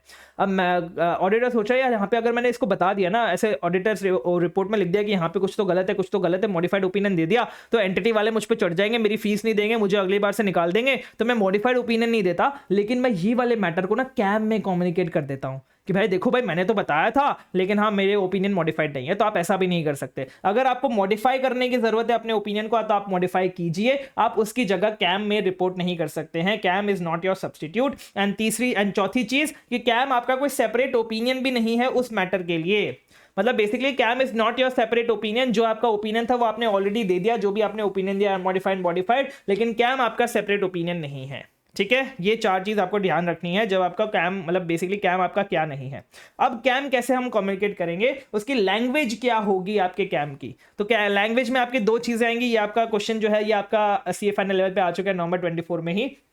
सबसे पहले हम उनको ये बताएंगे, हमारी इंट्रोडक्टरी लैंग्वेज में ये लिखेंगे कि कैम वो मैटर्स है जो मोस्ट सिग्निफिकेंट है इन audit of current period, and दूसरा वो मैटर्स हमने एड्रेस किए हैं in context of audit of financial statements. मतलब इसको हमने ऑडिट में एड्रेस कर दिया इन मैटर्स को, एंड ये मैटर्स पे मैं, मतलब ये जो ऑडिटर है ये अपना सेपरेट ओपिनियन प्रोवाइड नहीं कर रहा दीज मैटर्स पे। यही सेम चीज जो हमने यहां पे बोली थी कि भाई सबसे, क्योंकि होता क्या है ना कि हमने यूजुअली हमारा ऑडिटर रिपोर्ट बना दिया, लेकिन हमने कोई चीज हाईलाइट कर दी कि ऑडिट मैटर में कोई चीज हाईलाइट कर दी ना, तो यूजर्स को ऐसे वो होता है, कुछ बेचैनी सी होने लगती है, कुछ शंका आने लगती है कि यार ये ऑडिटर ने ना अलग से ये मैटर क्यों हाईलाइट किया, मतलब कुछ तो गड़बड़ है यहाँ पे, कुछ तो दिक्कत है, मैं ऑडिटर कुछ तो बताना चाह रहा था। तो हमें उनको बताना है भाई तुम इतना ज्यादा टेंशन मत लो, मैं इस पे कोई सेपरेट ओपिनियन नहीं दे रहा हूं। ठीक है, ये मैंने ऑडिट में जैसे मैं करता था तब मैंने एड्रेस कर दिया था, और मैं इस पे कोई सेपरेट ओपिनियन नहीं दे रहा हूं, ये हम इंट्रोडक्टरी लैंग्वेज में ही बता देंगे। ठीक है, यस सर। अब हम बात करते हैं सर कैम डिटरमाइन कैसे करेंगे। बता देंगे वो तो ठीक है, लेकिन पता कैसे चलेगा कौन सा कैम है कौन सा कैम नहीं है। तो हम जो भी मैटर्स हमने कम्युनिकेट सीडब्ल्यूजी को, उसमें से 3 फैक्टर से हम डिटरमाइन करेंगे। सबसे पहला, जो भी सिग्निफिकेंट इवेंट्स और ट्रांजैक्शंस थे उसका क्या इफेक्ट आ रहा है हमारे ऑडिट पे। दूसरा, वो जो सिग्निफिकेंट इवेंट्स और ट्रांजैक्शंस थे, मतलब उसका रोमम भी बहुत ज्यादा होगा, तो significant area of higher assessed ROMM, जहां पे हमारा रोमम ज्यादा है वो ऐसे कौन से एरिया है। सिग्निफिकेंट इवेंट्स और ट्रांजैक्शंस थे, वहां पे सिग्निफिकेंट मैनेजमेंट जजमेंट लगता है, जहां पे सिग्निफिकेंट ऑडिटर जजमेंट लगता है। तो सिग्निफिकेंट ऑडिटर जजमेंट उन एरियाज के लिए जहां पे सिग्निफिकेंट मैनेजमेंट जजमेंट लगता है। ये 3 फैक्टर्स हम देखेंगे ये डिटरमाइन करने के लिए कौन सा कैम है। यही आपके सीए फाइनल नवंबर 24 में पे क्वेश्चन आया था। ठीक है, यस सर। अब हमें ऐसा लगता है, अब देखो मैं आपको यूजुअली क्या बताता हूं ना, मोस्ट सिग्निफिकेंस कैम आप कैसे आइडेंटिफाई करोगे। जहां पे भी ऑडिटर क्वेश्चन में अगर आपको पूछ ले बताओ ये कौन सा मैटर है, कैम है कि नहीं है, तो जहां पे भी ऑडिटर का बहुत ज्यादा टाइम लग रहा है, बहुत ज्यादा एफर्ट्स लग रहा है during the particular audit period, कि भाई इस पूरे ईयर में मैंने 25% ऑफ द टाइम ये पर्टिकुलर एरिया में लगा दिया, रेवेन्यू में लगा दिया, या फिर कुछ और चेक करने में लगा दिया, बहुत ज्यादा एफर्ट्स लग गया, बहुत ज्यादा टाइम लग गया, तो वो हमारा कैम कहलाता है, की ऑडिट मैटर कहलाता है। ऐसे करके आप सॉल्व कर सकते हैं हमारे क्वेश्चन को। एंड अगर आपको लगता है कि सर यहां पे तो कोई कैम था ही नहीं, इस साल तो कोई कैम था ही नहीं, कोई मेरे को ऐसा मैटर मिला ही नहीं जो मोस्ट सिग्निफिकेंट था, तो अब मैं क्या करूं। तो अगर कोई मैटर नहीं है, अगर कोई कैम नहीं है, तो आपको एक पैराग्राफ बताना है कि भाई कोई भी मैटर नहीं है, कोई भी कैम नहीं है मेरे पास। अब ये पैराग्राफ में आप क्या लिखेंगे कि सर हमारा जो बेसिस फॉर क्वालिफाइड ओपिनियन वाला सेक्शन है, हमारा जो बेसिस फॉर एडवर्स ओपिनियन वाला सेक्शन है, कोई material uncertainty related to going concern वाला सेक्शन है, उन मैटर्स के अलावा ये जो हमारे मैटर्स जो मैंने आपको बताया ये आपके इनहेरेंटली कैम होते हैं, परमानेंटली कैम ही होते हैं, लेकिन हम इसको कैम वाले सेक्शन में रिपोर्ट नहीं करते। इसको बेसिस फॉर क्वालिफाइड ओपिनियन को अलग से रिपोर्ट करते हैं, बेसिस फॉर एडवर्स ओपिनियन को अलग से रिपोर्ट किया जाता है, material uncertainty related to going concern मुर्ग वाले पैरा को अलग से रिपोर्ट किया जाता है, कैम के सेक्शन के अंदर रिपोर्ट नहीं किया जाता। तो हम ये बोलेंगे इन चारों पांचों सेक्शंस के अलावा, इन मैटर्स के अलावा हमने ऐसा डिटरमाइन किया है कि there are no other KAM to communicate, कोई और कैम नहीं है कम्युनिकेट करने के लिए, ऐसा हम कैम सेक्शन के पैराग्राफ में लिख देंगे। ठीक है, यस सर ये क्या होता है बेसिस फॉर क्वालिफाइड एडवर्स, ये हम डिस्कस करेंगे अभी नीचे 705 में। And material uncertainty related to going concern section वाला पैराग्राफ जो है वो हमने ऑलरेडी ऐसे 570 में डिस्कस किया हुआ है। ठीक है, यस सर। चलिए, तो ये था आपका ऐसे 701। अब हम लोग डिस्कस करने वाले हैं आपका ऐसे 705, that is modification to opinion in independence auditor report. ये आपका one of the most important SAs है कि सर हम कौन सी ओपिनियन देंगे, कब कौन सी ओपिनियन देंगे, कैसे ओपिनियन देंगे, ये सारी चीजें अब हम डिस्कशन करने वाले हैं। ठीक है, अब इसमें सबसे पहली चीज आती है हमारा ऑब्जेक्टिव क्या है। हमारा ऑब्जेक्टिव यह है कि हमें मॉडिफाइड ओपिनियन एक्सप्रेस करनी है। हमें क्या एक्सप्रेस करना है सर, हमें मॉडिफाइड ओपिनियन एक्सप्रेस करनी है। कब करनी है, या तो हमें फाइनेंशियल स्टेटमेंट्स में पता चल जाए कि भाई मटेरियल मिसस्टेटमेंट्स है, financial statements are not free from material misstatements, या फिर हम ये पता ही नहीं लगा पा रहे कि फाइनेंशियल स्टेटमेंट्स में मटेरियल मिसस्टेटमेंट्स है या फिर नहीं है, पता ही नहीं लगा पा रहे। इसका मतलब क्या कि हमें sufficient and appropriate audit evidence नहीं मिल रहे ये पता करने के लिए कि फाइनेंशियल स्टेटमेंट्स में मटेरियल मिसस्टेटमेंट्स है या फिर नहीं है। ये दो सिचुएशन में हम मॉडिफाई करते हैं अपना ओपिनियन। जब हमें पता चल जाए कि हाँ भाई मिसस्टेटमेंट है, मटेरियल मिसस्टेटमेंट्स है, या फिर जब हम पता ही नहीं लगा सकते कि मटेरियल मिसस्टेटमेंट है या फिर नहीं है, तब हम करते हैं मॉडिफाइड ओपिनियन इशू।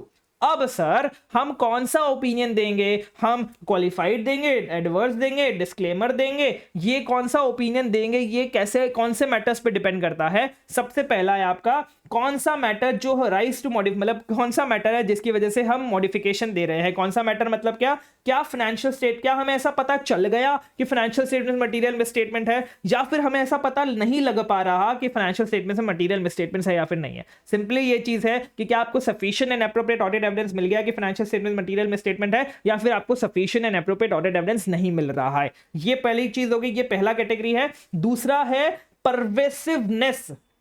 क्या बोला सर आपने, परवेसिवनेस, हो वापस, pervasiveness of effects of matter on financial statements, मतलब जो आपके मिस स्टेटमेंट है उसका जो इफेक्ट है आपके फाइनेंशियल स्टेटमेंट्स में वो कितना परवेसिव है, कितना फैला हुआ है आपके फाइनेंशियल स्टेटमेंट्स में। परवेसिव का मतलब क्या होता है, कितना फैला हुआ है आपके फाइनेंशियल स्टेटमेंट्स पे।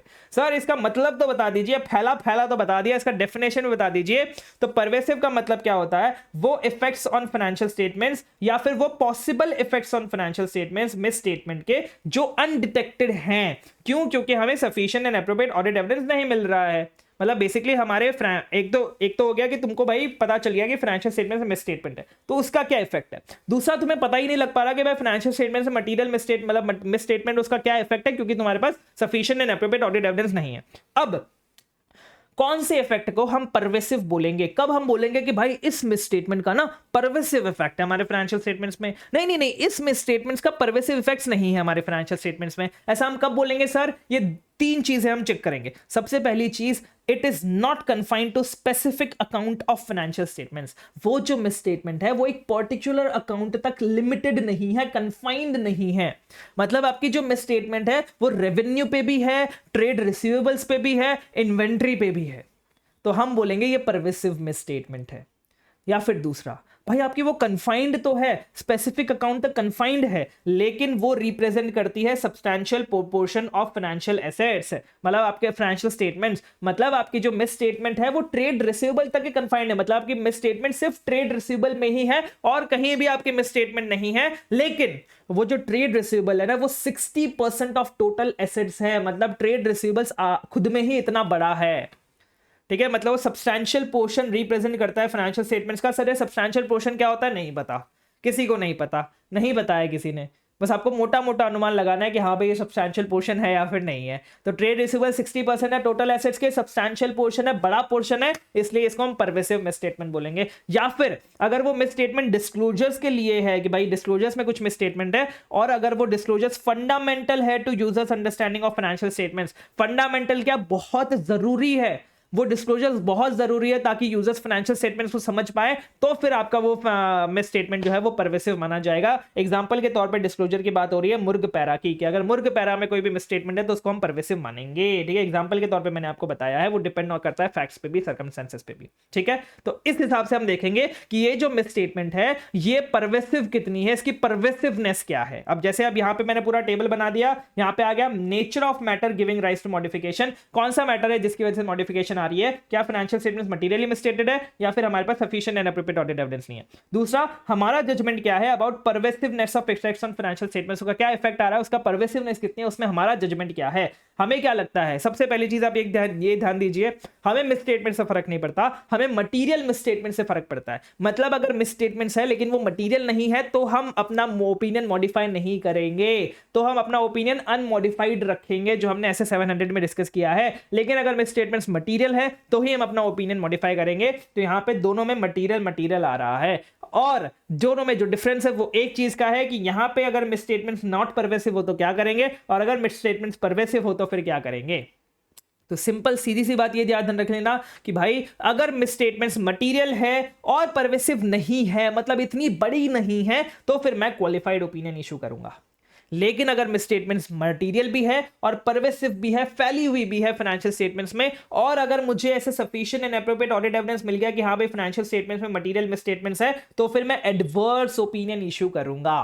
क्या बोला मैंने, एडवर्स ओपिनियन इशू करूंगा। लेकिन किसी भी कारणवश मुझे लग रहा है कि भाई तुम्हारे मतलब मुझे ऐसा लग रहा है कि मुझे भाई sufficient and appropriate audit evidence नहीं मिले, लेकिन मुझे ऐसा लग रहा है कि भाई जो भी मिसस्टेटमेंट होगी फाइनेंशियल स्टेटमेंट्स में, उसका जो इफेक्ट होगा वो मटेरियल भी होगा और परवेसिव भी होगा, मतलब वो बड़ी मिसस्टेटमेंट भी होगी और फैली हुई मिसस्टेटमेंट भी होगी, तब मैं यहां पे डिस्क्लेमर ऑफ ओपिनियन दूंगा। डिस्क्लेमर ऑफ ओपिनियन का एकदम लॉजिकल सा मतलब होता है कि मैं ओपिनियन नहीं दूंगा, ऐसा लिख दूंगा कि I give disclaimer of opinion. ठीक है, ऐसे डिस्क्लेमर ऑफ ओपिनियन दूंगा मटेरियल एंड परवेसिव होगा तो, और वो जब तब होगा जब मेरे को लगता है कि भाई मैंने कभी भी sufficient and appropriate audit evidence लिया ही नहीं। ठीक है, ये आपके टेबल अगर आपको समझ में आ गया तो आपका पूरा चैप्टर जो है वो खत्म हो गया। अब जैसे यहाँ पे इन्होंने डेफिनेशन दी गई है, क्वालिफाइड ओपिनियन मतलब क्या, जब ऑडिटर ऑब्टेन करता है sufficient and appropriate audit evidence, ये कंक्लूड करके कि भाई मिसस्टेटमेंट्स जो है वो मटेरियल है लेकिन परवेसिव नहीं है, या फिर ऑडिटर को sufficient and appropriate audit evidence नहीं मिलता है लेकिन वो ऐसा कंक्लूड करता है कि पॉसिबल इफेक्ट्स जो फाइनेंशियल स्टेटमेंट्स पे अनडिटेक्टेड मिसस्टेटमेंट्स के हो सकते हैं। क्योंकि डिटेक्ट क्यों नहीं कर पाए सर, क्योंकि हमें sufficient and appropriate audit evidence मिला, लेकिन ये जो अनडिटेक्टेड मिसस्टेटमेंट्स है इसके जो भी पॉसिबल इफेक्ट्स होंगे वो मटेरियल होंगे लेकिन परवेसिव नहीं होंगे। मटेरियल होंगे लेकिन परवेसिव नहीं होंगे, भले हमें एविडेंस मिल जाए नहीं मिल जाए तो हम क्वालिफाइड ओपिनियन देंगे। एडवर्स ओपिनियन मतलब क्या, हम एडवर्स ओपिनियन तब एक्सप्रेस करेंगे जब हमें sufficient and appropriate audit evidence मिल गया कि जो मिसस्टेटमेंट्स है वो बोथ है, मटेरियल भी है एंड परवेसिव भी है। डिस्क्लेमर ऑफ ओपिनियन तब कब देंगे सर, हम डिस्क्लेम करेंगे अपना ओपिनियन जब हमें sufficient and appropriate audit evidence नहीं मिल रहा एंड हम ऐसा कंक्लूड कर रहे हैं कि जो भी अनडिटेक्टेड मिसस्टेटमेंट्स है इसके पॉसिबल इफेक्ट जो होंगे वो मटेरियल भी होंगे एंड परवेसिव भी होंगे, तब हम डिस्क्लेमर ऑफ ओपिनियन दे देंगे। ठीक है, यस सर। चलिए नेक्स्ट हम लोग डिस्कशन कर रहे हैं, सर हुआ क्या, मैं गया, मैंने ऑडिट एक्सेप्ट कर लिया, लेकिन ऑडिट खत्म करने से पहले ना मैं sufficient and appropriate audit evidence नहीं ले पाया सर। मैं क्यों नहीं ले पाया सर, क्योंकि मैनेजमेंट ने लिमिटेशन इंपोज कर दी थी। मैनेजमेंट ने बोला था कि भाई मैं फाइनेंशियल स्टेटमेंट्स में profit and loss account check ही नहीं कर सकता, मैनेजमेंट ने मेरे स्कोप पे लिमिटेशन डाल दी थी। तो अगर ऐसा हुआ है कि भाई मैंने ऑडिटर ने एक्सेप्ट कर लिया एंगेजमेंट, उसके बाद मैनेजमेंट ने इंपोज करी लिमिटेशन जिसकी वजह से मैं sufficient and appropriate audit evidence नहीं ले पा रहा हूं, तब मुझे मैनेजमेंट को रिक्वेस्ट करना है कि मैनेजमेंट प्लीज लिमिटेशन को रिमूव कर दीजिए, विक्की प्लीज लिमिटेशन को रिमूव कर दो। अगर मैनेजमेंट रिफ्यूज कर रही है तो मैं उनके पापा के पास चला जाऊंगा, मतलब कम्युनिकेट करूंगा टीसीडब्ल्यूजी से एंड ये चेक करूंगा कि क्या मैं कोई अल्टरनेटिव प्रोसीजर्स परफॉर्म करके sufficient and appropriate audit evidence ले सकता हूं या फिर नहीं ले सकता। अगर मुझे ऐसा लगता है कि भाई जो अनडिटेक्टेड मिसस्टेटमेंट्स होंगे उनके पॉसिबल इफेक्ट्स जो होगा वो मटेरियल होगा लेकिन परवेसिव नहीं होगा, तब मैं क्वालिफाई कर दूंगा अपना ओपिनियन। तब मुझे फर्क नहीं पड़ता भाई मटेरियल है लेकिन परवेसिव परवेसिव नहीं है और मेरे पास sufficient and appropriate audit evidence नहीं है, तो मैं क्वालिफाई कर दूंगा अपना ओपिनियन, ये वाला केस आ गया। लेकिन दिक्कत तब आएगी ना जब मुझे ऐसा लगता है कि जो पॉसिबल इफेक्ट्स होंगे अनडिटेक्टेड मिसस्टेटमेंट्स के वो मटेरियल भी होंगे और परवेसिव भी होंगे। भाई सोचो, तुम गए ऑडिट करने, ठीक है, वहां पे मिसस्टेटमेंट्स होंगे, तुम्हें मैनेजमेंट ने मना कर दिया नहीं भाई तुम ये सब चेक नहीं कर सकते, क्योंकि तुम्हें ऐसा लग रहा है कि वहां पे मिस स्टेटमेंट्स होंगे। वो मिस स्टेटमेंट्स मटीरियल तो होंगे लेकिन वो मिस स्टेटमेंट्स परवेसिव भी होंगे, पूरे फाइनेंशियल स्टेटमेंट्स पे फैले हुए होंगे और मैनेजमेंट तुम्हें वो ऑडिट एविडेंस लेने ही नहीं दे रहा। मैनेजमेंट ने तुम्हें लिमिटेशन इंपोज किया है, मतलब बहुत बड़ी बात है भाई।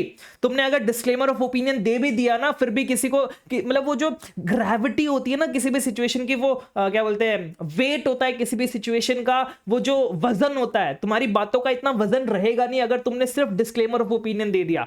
लेकिन जैसे ही तुम उस ऑडिट से विड्रॉ करोगे, रिजाइन करोगे, तब तुम सबकी नजरों में आओगे, तब सबको चमकेगा। मैं आपको एक चीज बताता हूं कि अगर कोई लिस्टेड एंटिटी है, लिस्टेड एंटिटी का ऑडिटर अगर विड्रॉ कर लेता है तो बहुत बड़ी बात होती है, उसके शेयर्स ड्रास्टिकली फॉल कर जाते हैं, क्योंकि ऑडिटर अगर विड्रॉ कर रहा है मतलब एंटिटी में बहुत बड़ी गड़बड़ चल रही है।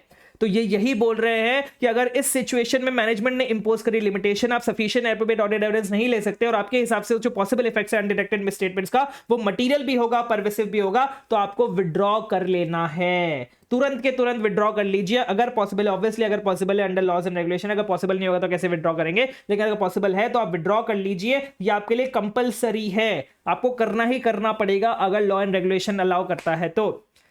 और अगर विड्रॉल पॉसिबल नहीं है अपनी रिपोर्ट इशू करने से पहले तो फिर आप डिस्क्लेम कर दीजिए, फिर तो क्या ही कर सकते हैं, फिर तो आप डिस्क्लेमर ऑफ ओपिनियन दे दीजिए, भाई मुझे तो sufficient and appropriate audit evidence नहीं लेगा। अगर आप विड्रॉ कर रहे हैं तो विड्रॉ करने से पहले कम्युनिकेट कर देना टीसीडब्ल्यूजी को, इसके अलावा जो भी मिसस्टेटमेंट्स आपने आइडेंटिफाई करी ड्यूरिंग द ऑडिट जिसकी वजह से आप मॉडिफिकेशन ऑफ ओपिनियन दे सकते थे।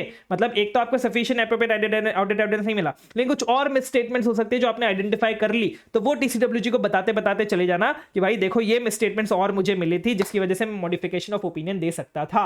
ठीक है, यस सर, ये टॉपिक बहुत ज्यादा इंपॉर्टेंट है आपके लिए, ये बहुत अच्छे से कर लीजिएगा। ठीक है, कुछ नहीं, बस स्टोरी वाइज आपको याद रखना है, ये सारी चीजें हैं। चलिए नेक्स्ट अब डिस्कशन करते हैं कि सर हमने ना रिपोर्ट मॉडिफाई कर दी। अब ये जो हमने ऊपर सेक्शन पढ़े थे ना, opinion section, basis for opinion section, auditors responsibility वाला सेक्शन, इसमें क्या क्या चेंजेस करने पड़ते हैं अलग अलग मॉडिफाइड ओपिनियन के लिए, ये हम लोग अभी डिस्कशन करने वाले हैं। क्या बोल रहे हैं sir, form and content of report when opinion is modified. जब हमने ओपिनियन मॉडिफाई किया, सबसे पहले हम बात करेंगे ऑडिटर्स के ओपिनियन वाले सेक्शन की। तो मैंने आपको क्या बताया था सर, ये फर्स्ट सेक्शन होता है, इसकी हेडिंग क्या होती है, ओपिनियन। लेकिन जैसे ही हम मॉडिफाइड ओपिनियन इशू करेंगे तब हम उसके नाम चेंज कर देंगे। अगर हम क्वालिफाइड ओपिनियन इशू कर रहे हैं तो क्वालिफाइड ओपिनियन, फिर एडवर्स ओपिनियन, या तो फिर डिस्क्लेमर ऑफ ओपिनियन। ठीक है, उसका नाम, हेडिंग का नाम, जो सेक्शन का नाम सिर्फ ओपिनियन था पहले, अब ये वाला नाम हो जाएगा। वो ओपिनियन वाला नाम कब आएगा सर, जब हम अनमॉडिफाइड ओपिनियन इशू कर रहे हैं। जैसे ही हम मॉडिफाइड ओपिनियन इशू करेंगे तब हम ये वाला नाम यूज करने लगेंगे जो भी ओपिनियन हम इशू कर रहे हैं उसके हिसाब से। अगर हम क्वालिफाइड ओपिनियन कर रहे हैं, अब जैसे मैंने आपको बताया था अनमॉडिफाइड ओपिनियन में हमने 2 फ्रेजेस डिस्कस किए थे कि ये 2 फ्रेजेस हम यूज कर सकते हैं अगर हम अनमॉडिफाइड ओपिनियन इशू कर रहे हैं। तो वही 2 फ्रेजेस की यहाँ पे बात हो रही है कि क्वालिफाइड ओपिनियन अगर हम कर रहे हैं तो हम कौन से 2 फ्रेजेस यूज कर सकते हैं। सबसे पहला हम ये बताएंगे कि भाई except for effects of matter described in basis for qualified opinion. Sir क्या बोल रहे हो सर, थोड़ा सा एक्सप्लेन कर दो सर, मैं आपको एक्सप्लेन करता हूं। एक होता है आपका क्वालिफाइड, एक होता है आपका ऑडिटर्स ओपिनियन, एक होता है दूसरा आपका, उसके नीचे ही आता है आपका बेसिस फॉर ओपिनियन, कि ये जो मैंने ओपिनियन दिया ये किस बेसिस पे दिया, ये मैं दिखाता हूं अपने बेसिस फॉर ओपिनियन सेक्शन में। तो मैं ये बोलूंगा कि जो भी मैटर्स, ये जो क्वालिफाइड ओपिनियन है, इस पर्टिकुलर केस में ये बोलूंगा मैं कि जो भी मैटर्स मैंने अपने बेसिस फॉर क्वालिफाइड ओपिनियन में बताए थे उसके अलावा financial statements give true and fair view. क्या बोला, एक्सेप्ट उन मैटर्स के जो मैंने डिस्क्राइब किए बेसिस फॉर क्वालिफाइड ओपिनियन में, इसके अलावा मेरे financial statements true and fair view देते हैं। ठीक है, क्यों ऐसा मैं बोल रहा हूं, क्योंकि आपकी जो मिस स्टेटमेंट्स है वो मटेरियल है लेकिन फैली हुई नहीं है, परवेसिव नहीं है। सिर्फ उतनी ही मिस स्टेटमेंट है जो मैंने आपको बेसिस फॉर क्वालिफाइड ओपिनियन में बताई, बाकी सारे फाइनेंशियल स्टेटमेंट सही है। इसलिए मैं ये बोल रहा हूं कि भाई इसके अलावा financial statements give true and fair view. ठीक है, और अगर मॉडिफिकेशन अराइज हो रही है क्योंकि मेरे को sufficient and appropriate audit evidence नहीं मिल रहा है, मटेरियल है लेकिन परवेसिव नहीं है, तो फिर मैं एक्सेप्ट फॉर पॉसिबल इफेक्ट्स डाल लूंगा। क्या बोलूंगा, except for possible effects of matter described in basis for qualified opinion, financial statements do give true and fair view. Possible effects क्यों डाला? क्योंकि सर मुझे इफेक्ट्स अभी तो पता नहीं है, मेरे को तो एविडेंस मिले ही नहीं, तो मुझे इफेक्ट्स पता नहीं है, लेकिन मुझे ऐसा लग रहा है कि इसका जो इफेक्ट होगा वो मटेरियल होगा लेकिन परवेसिव नहीं होगा, पॉसिबली ऐसा हो सकता है, इसलिए हम यहाँ पे पॉसिबल वर्ड यूज करते हैं, पॉसिबल इफेक्ट्स ऑफ मैटर। ठीक है, यस सर। हम बात करते हैं सर एडवर्स ओपिनियन में क्या हो जाएगा। एडवर्स ओपिनियन में पूरा का पूरा चेंज हो जाएगा आपका ओपिनियन सेक्शन, जो अनमॉडिफाइड ओपिनियन वाला सेक्शन था वो नहीं रहेगा, अब ये वाला आ जाएगा। ये बोलेगा because of significance of matter described in basis for adverse opinion. अगर हम फेयर प्रेजेंटेशन यूज कर रहे हैं तो financial statements do not present fairly और do not give true and fair view, या फिर कंप्लायंस फ्रेमवर्क यूज कर रहे हैं तो financial statements are not prepared in all material respects. मतलब जब हम एडवर्स ओपिनियन दे रहे हैं, एडवर्स ओपिनियन कब देते हैं सर? इधर देखिए, एडवर्स ओपिनियन कब देते हैं? जब मटेरियल भी हो, परवेसिव भी हो, हमें एविडेंस मिल चुका है, मटेरियल भी है, परवेसिव भी है, तो मैं ये बोलूंगा कि भाई क्योंकि सिग्निफिकेंस ऑफ मैटर जो मैंने डिस्क्राइब किया आपके basis for adverse opinion section में, वो सिग्निफिकेंट ऑफ मैटर्स इतने सिग्निफिकेंट है, मतलब इतने इंपॉर्टेंट वाले मैटर्स है, उनकी वजह से financial statements true and present view नहीं दे रहे हैं, डू नॉट प्रेजेंट फेयरली, या फिर ट्रू एंड फेयर व्यू नहीं दे रहे हैं, या फिर फाइनेंशियल स्टेटमेंट्स मटेरियल रिस्पेक्ट्स में as per applicable financial reporting framework के अकॉर्डिंग प्रिपेयर नहीं हुए हैं।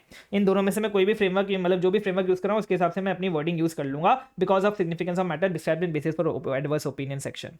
ठीक है, अब नेक्स्ट हम बात करते हैं डिस्क्लेमर ऑफ ओपिनियन की। मैंने आपको बताया था कि ये मोटा मोटा आप समझ लीजिए कि इसमें हम ओपिनियन नहीं दे रहे हैं।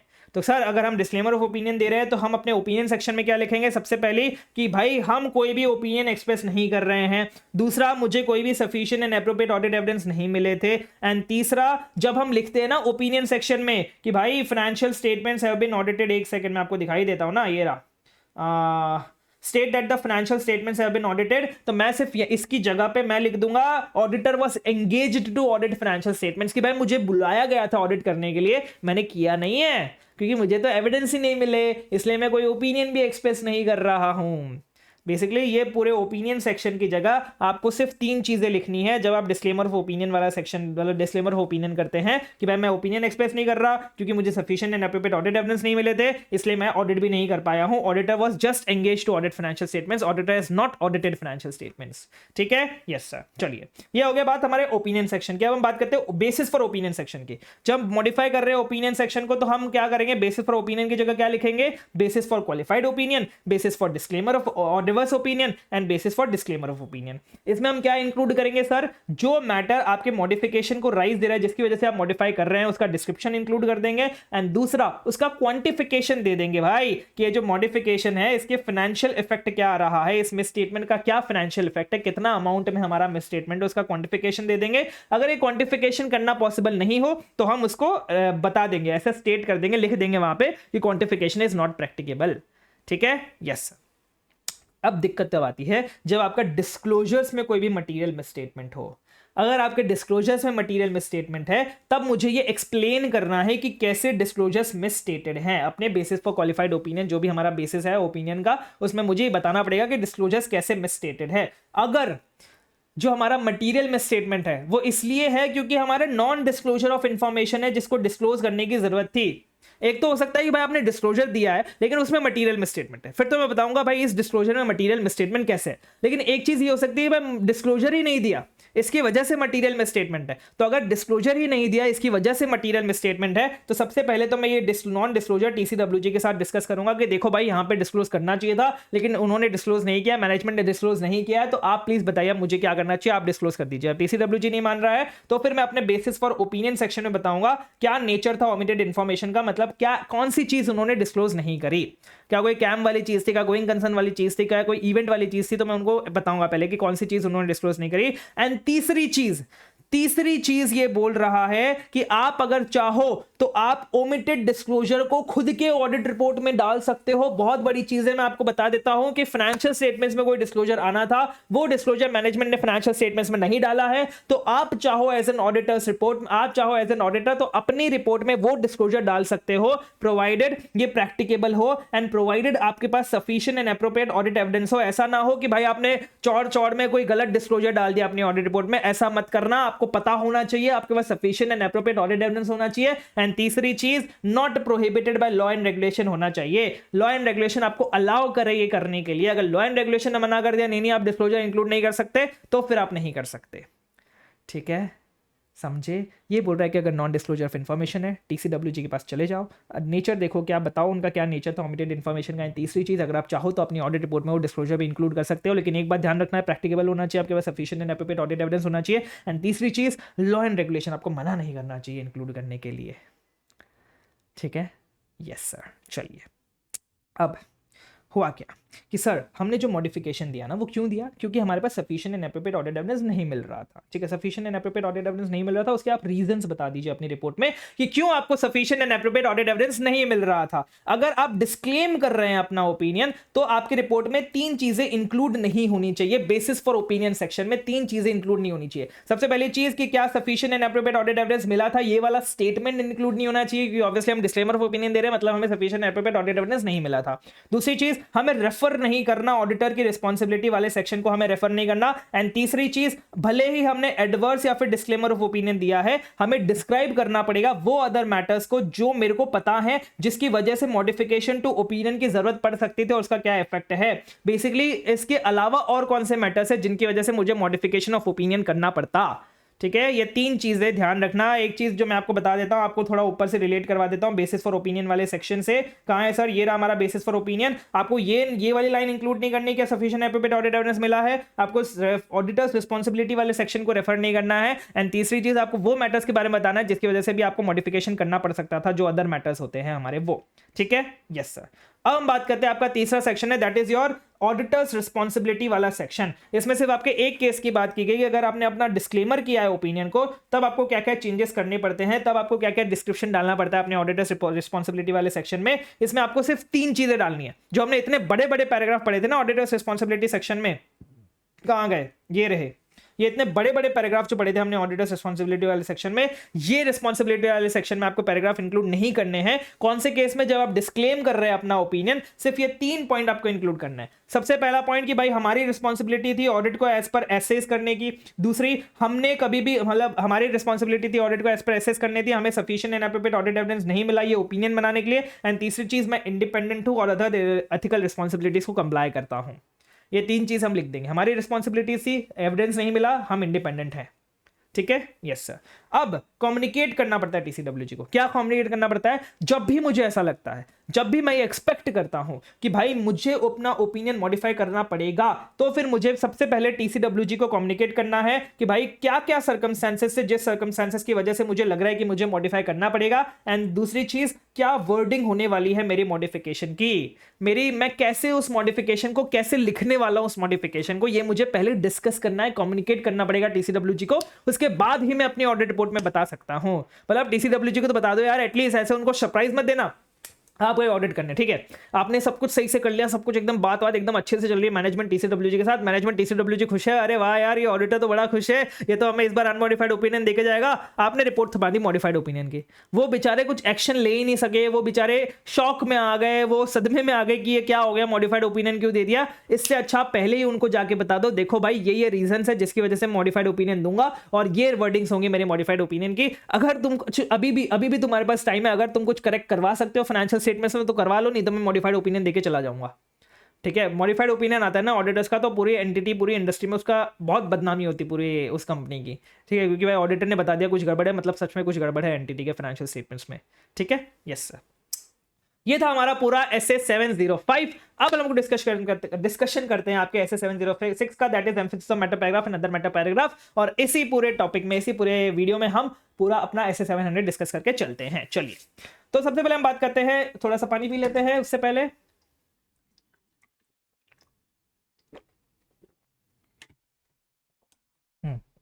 यस, तो हम बात करें सर SA706 की, emphasis of matter paragraph and other matter paragraph. तो सर ये क्या होता है emphasis of matter and other matter? तो हुआ क्या ना, जब भी आपको ऐसा लगता है कि यार ये पर्टिकुलर चीज ना यूजर्स को पता होनी चाहिए, ये पर्टिकुलर चीज यूजर्स को पता होनी चाहिए, तो ऐसे जो भी मैटर्स होते हैं जिन पे यूजर्स का अटेंशन ड्रॉ करना है, मुझे लगता है कि यहां पे यूजर्स का अटेंशन मुझे खींचना चाहिए इन मैटर्स पे, मेरे जजमेंट के हिसाब से जब जरूरी है तो मैं एडिशनली कम्युनिकेट कर सकता हूं, तो मैं अलग से एक पैराग्राफ में वो मैटर्स इंक्लूड कर सकता हूं कि देखो यूजर्स इस वाले मैटर पे आप ज्यादा ध्यान दे देना।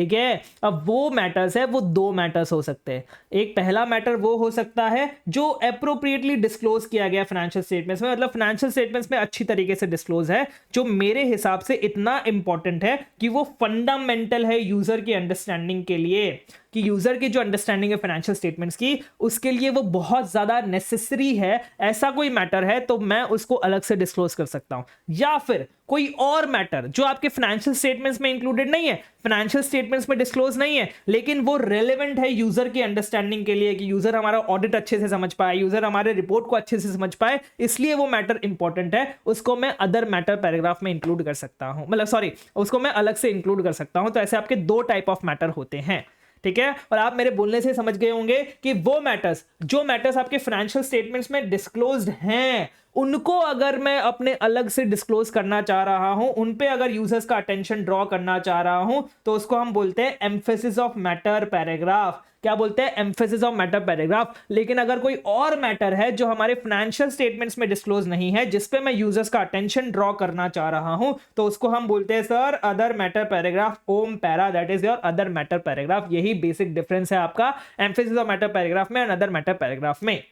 क्या बोला sir? Emphasis of matter paragraph क्या है? जो पैराग्राफ हम इंक्लूड करते हैं हमारी रिपोर्ट में, जो रेफर करता है उन मैटर को जो अप्रोप्रिएटली प्रेजेंटेड एंड डिस्क्लोज है फाइनेंशियल स्टेटमेंट्स में, जो फंडामेंटल है user understanding of financial statements के लिए, ठीक है। हम emphasis of matter paragraph include कर सकते हैं हमारी रिपोर्ट में, प्रोवाइडेड हम इस मैटर की वजह से हमें अपना ओपिनियन मॉडिफाई करने की जरूरत नहीं है। मतलब वही सेम चीज जो हमने कैम में पढ़ी थी कि भाई कैम की वजह से आपका मॉडिफिकेशन ऑफ ओपिनियन नहीं होना चाहिए, मतलब वो मॉडिफिकेशन ऑफ ओपिनियन चाहिए आपको, तो उसकी जगह पे आप कैम नहीं कर सकते। वही सेम चीज है कि अगर आपको इस मैटर की वजह से मॉडिफाई करना है अपना ओपिनियन, तो आप उसकी जगह पे ईओएम पैरा इंक्लूड नहीं कर सकते, आपको मॉडिफाई करना पड़ेगा। एंड दूसरी चीज, ये मैटर आपका कैम नहीं है, मतलब कि अगर ये मैटर आपका की ऑडिट मैटर है तब आप कैम में ही इंक्लूड करो, अगर ये मैटर की ऑडिट मैटर नहीं है तो ही आप ये एम्फेसिस ऑफ मैटर पैराग्राफ में इंक्लूड करो, ठीक है। यस सर, तो ये दो चीज ध्यान रख लेना जब भी आप क्या ईओएम डालोगे तब। अब जब आप ईओएम इंक्लूड कर रहे हो तब सबसे पहले आपको इसको सेपरेट सेक्शन में डालना है, सेपरेट हेडिंग में डालना है, जिसका नाम होगा एम्फेसिस ऑफ मैटर। जैसे हर का नाम होता है opinion section, basis for opinion, वैसे इसका नाम होगा एम्फेसिस ऑफ मैटर। दूसरा, इसमें आपको रेफर करना है उन मैटर को जिसको आप एम्फसाइज कर रहे हो, एंड इसके डिस्क्लोजर, ये जिस मैटर को आपने एम्फसाइज किया है वो कहां पे मिलेगा, उसका फाइनेंशियल स्टेटमेंट्स में कहां पे डिस्क्लोजर मिलेगा, मतलब आपके उसको नोट नंबर को आइडेंटिफाई करना है। कि नोट नंबर क्या होता है? जैसे फाइनेंशियल स्टेटमेंट्स में जो नोट्स टू अकाउंट्स बनते हैं ना, उन सबका नोट नंबर होता है, नोट 1 में ये होगा, नोट 2 में ये है, नोट 3 में ये है। तो आपको ये बताना है अपने एम्फेसिस ऑफ मैटर पैराग्राफ में कि भाई ये वाला जो मैटर जो मैंने यहां पे एम्फसाइज किया है, या फिर ये वाला मैटर जो यहां पे मैंने एनालाइज किया है, हाईलाइट किया है, वो मैटर आपको फाइनेंशियल स्टेटमेंट में कौन से नोट नंबर पे मिलेगा, ये आपको बताना है। एंड तीसरी चीज मुझे ये बोलना है उनको कि भाई रुक जाओ, थम जाओ, इतना ज्यादा ओवर थिंकिंग मत करो, ये मैटर, ये जो भी ओपिनियन, ये जो भी मैटर है, इस पे मेरा ओपिनियन मॉडिफाइड नहीं है, ठीक है। मैं इसमें कोई मॉडिफाइड ओपिनियन नहीं दे रहा हूं, सिर्फ एम्फसाइज कर रहा हूं इस मैटर पे, ठीक है। Yes sir. अब कौन कौन से ऐसे सर्कमस्टेंसेस है जहां पे ईओएम पैरा नेसेसरी हो सकता है, जहां पे ईओएम पैरा नेसेसरी हो सकता है? ऐसे 4 सर्कमस्टेंसेस है, हम अपने हैंड रिटन नोट से करेंगे। एक है पहले वाले सर्कमस्टेंसेस, एक है बाद वाले सर्कमस्टेंसेस। पहले मतलब क्या? अकाउंटिंग स्टैंडर्ड्स का अर्ली एप्लीकेशन, आपको बोला गया था अगले साल से अप्लाई करना, आपने इस साल से अप्लाई कर दिया, तो आप उसको एम्फेसिस ऑफ मैटर पैराग्राफ में बता सकते हो। दूसरा, कोई मेजर कैटास्ट्रोफे हो गया, कैटास्ट्रोफे मतलब क्या? बाढ़ आ गई, सुनामी आ गया, फ्लड आ गया, रेन वाटर हो गया, आपका बिजली कड़क गई, बिजली गिर गई आपके ऊपर, तो ऐसे बहुत सारा बहुत बड़ा नुकसान हो गया आपका नेचुरल कैलेमिटी की वजह से, तो ये आप मैटर जो है वो भी आप एम्फेसिस ऑफ मैटर पैराग्राफ में इंक्लूड कर सकते हो, ऑडिटर इंक्लूड कर सकता है। बाद की बात करेंगे, बाद मतलब क्या? कोई सिग्निफिकेंट इवेंट है तो वो आप चाहो तो एम्फेसिस ऑफ मैटर पैराग्राफ में इंक्लूड कर सकते हो। एंड सिग्निफिकेंट इवेंट जो हमारा सबसे सिग्निफिकेंट इवेंट होता है, सिग्निफिकेंट इवेंट होता है, सब्सिक्वेंट इवेंट मतलब बेसिकली आउटकम ऑफ लिटिगेशन, कि भाई हमारे पास बहुत बड़ा कोर्ट केस चल रहा था और बाद में जाके उसका आउटकम आया, तो वो आप अपने एम्फेसिस ऑफ मैटर पैराग्राफ में इंक्लूड कर सकते हो। ये आपके 4 सर्कमस्टेंसेस है जहां पे ईओएम इंक्लूड करना नेसेसरी है, जहां पे आपको ईओएम इंक्लूड करना चाहिए। सिग्निफिकेंट सब्सिक्वेंट इवेंट, सॉरी मैंने यहां पे सिर्फ सिग्निफिकेंट इवेंट लिख दिया, ये सब्सिक्वेंट इवेंट भी है, यहां पे मैं लिख देता हूं सब्सिक्वेंट इवेंट, सब्सिक्वेंट इवेंट, ठीक है, सिग्निफिकेंट सब्सिक्वेंट इवेंट है। ओके, तो यही चार चीजें, ये चार सर्कमस्टेंसेस अपने अर्ली एप्लीकेशन कर लिया आपने न्यू अकाउंटिंग स्टैंडर्ड्स का। एक सेकंड, ये क्यों नहीं चल रहा सर? ये चलेगा ना, अभी चलेगा ना सर? यस, मेजर कैटास्ट्रॉफी हो गया जिसका सिग्निफिकेंट इफेक्ट आपके फाइनेंशियल पोजीशन पे। सिग्निफिकेंट सब्सिक्वेंट इवेंट है जो between date of financial statements and date of audit report के बीच होते हैं, मतलब फर्स्ट टाइप ऑफ इवेंट्स की बात कर रहा है। And uncertainty related to future outcome of litigation, ये आप चाहो तो एम्फेसिस ऑफ मैटर पैराग्राफ में बता सकते हो, लेकिन एक बात ध्यान रखना, emphasis of matter paragraph is not a substitute. किसका सब्स्टिट्यूट नहीं है? वही सेम चीज जो आपके कैम में थी, ये डिस्क्लोजर्स का सब्स्टिट्यूट नहीं है आपके फाइनेंशियल स्टेटमेंट्स में। ये एसए 570 जो आपका गोइंग कंसर्न वाली रिपोर्टिंग है उसका सब्स्टिट्यूट नहीं है। एंड तीसरी चीज, ये मॉडिफाइड ओपिनियन नहीं दे सकते आप एसए 506, मतलब आप बोलो कि सर मैं मॉडिफाइड ओपिनियन नहीं देता हूं, उसकी जगह पे मैं एम्फेसिस ऑफ मैटर पैराग्राफ दे देता हूं, ऐसा आप नहीं कर सकते। ठीक है, मैं डिस्क्लोजर इन फाइनेंशियल स्टेटमेंट्स नहीं करता हूं, एम्फेसिस ऑफ मैटर पैराग्राफ दे देता हूं, नहीं कर सकते। मैं ऐसे 570 गोइंग कंसर्न के अकॉर्डिंग रिपोर्टिंग नहीं करता, मैं direct emphasis of matter paragraph दे देता हूं, ऐसा आप नहीं कर सकते। ठीक है, यस सर। और सेम चीज हम बात करते हैं द मैटर पैराग्राफ में, वो पैराग्राफ जो आपने इंक्लूड किया अपनी रिपोर्ट में, जो उन मैटर को रेफर करता है जो प्रेजेंट नहीं किया आपने फाइनेंशियल स्टेटमेंट्स में, लेकिन वो रेलेवेंट है यूजर की अंडरस्टैंडिंग ऑडिट या फिर ऑडिट रिपोर्ट के लिए। ठीक है, यस सर। आप ओएम पैरा को इंक्लूड करोगे प्रोवाइडेड लॉ एंड रेगुलेशन में प्रोहिबिटेड नहीं होना चाहिए। अगर लॉ एंड रेगुलेशन ने मना कर दिया कि अदर मैटर पैराग्राफ नहीं डाल सकते, तो आप फिर नहीं डाल सकते। एंड दूसरा, ये मैटर आपका कैम भी नहीं होना चाहिए। अगर ये कैम है तो आप कैम में इंक्लूड करो, अदर मैटर पैराग्राफ में इंक्लूड ना करो। एंड तीसरी चीज, ये सेपरेट सेक्शन में होना चाहिए जिसका नाम होगा अदर मैटर। ठीक है, जिसका नाम क्या होगा सर? Other matter. अब वही सेम चीज जो हमने SS 705 में डिस्कस करी थी, वही सेम चीज SS 706 में है कि अगर आपको लगता है कि आपको ईओएम इंक्लूड करना पड़ेगा या फिर ओम इंक्लूड करना पड़ेगा अपनी ऑडिट रिपोर्ट में, तो आपको कम्युनिकेट करना चाहिए TCWG को कि भाई आपकी ये एक्सपेक्टेशन है, क्या मतलब आपकी क्या एक्सपेक्टेशन है, एंड दूसरा आपका क्या वर्डिंग होने वाला है इस पैराग्राफ का, कि आप कैसे इस पैराग्राफ को लिखने वाले हो। जैसे हमने सेम SS 705 में लास्ट में पढ़ा था, वही सेम चीज यहाँ पे SS 706 के लिए भी दी गई है। ठीक है, यस सर। अब हमारा आता है last essay of this SS 700 series, that is your essay 701, और फिर हमारा ये पूरा standards on auditing for CA intermediate audit बहुत ही डिटेल्ड तरीके से खत्म होने वाला है।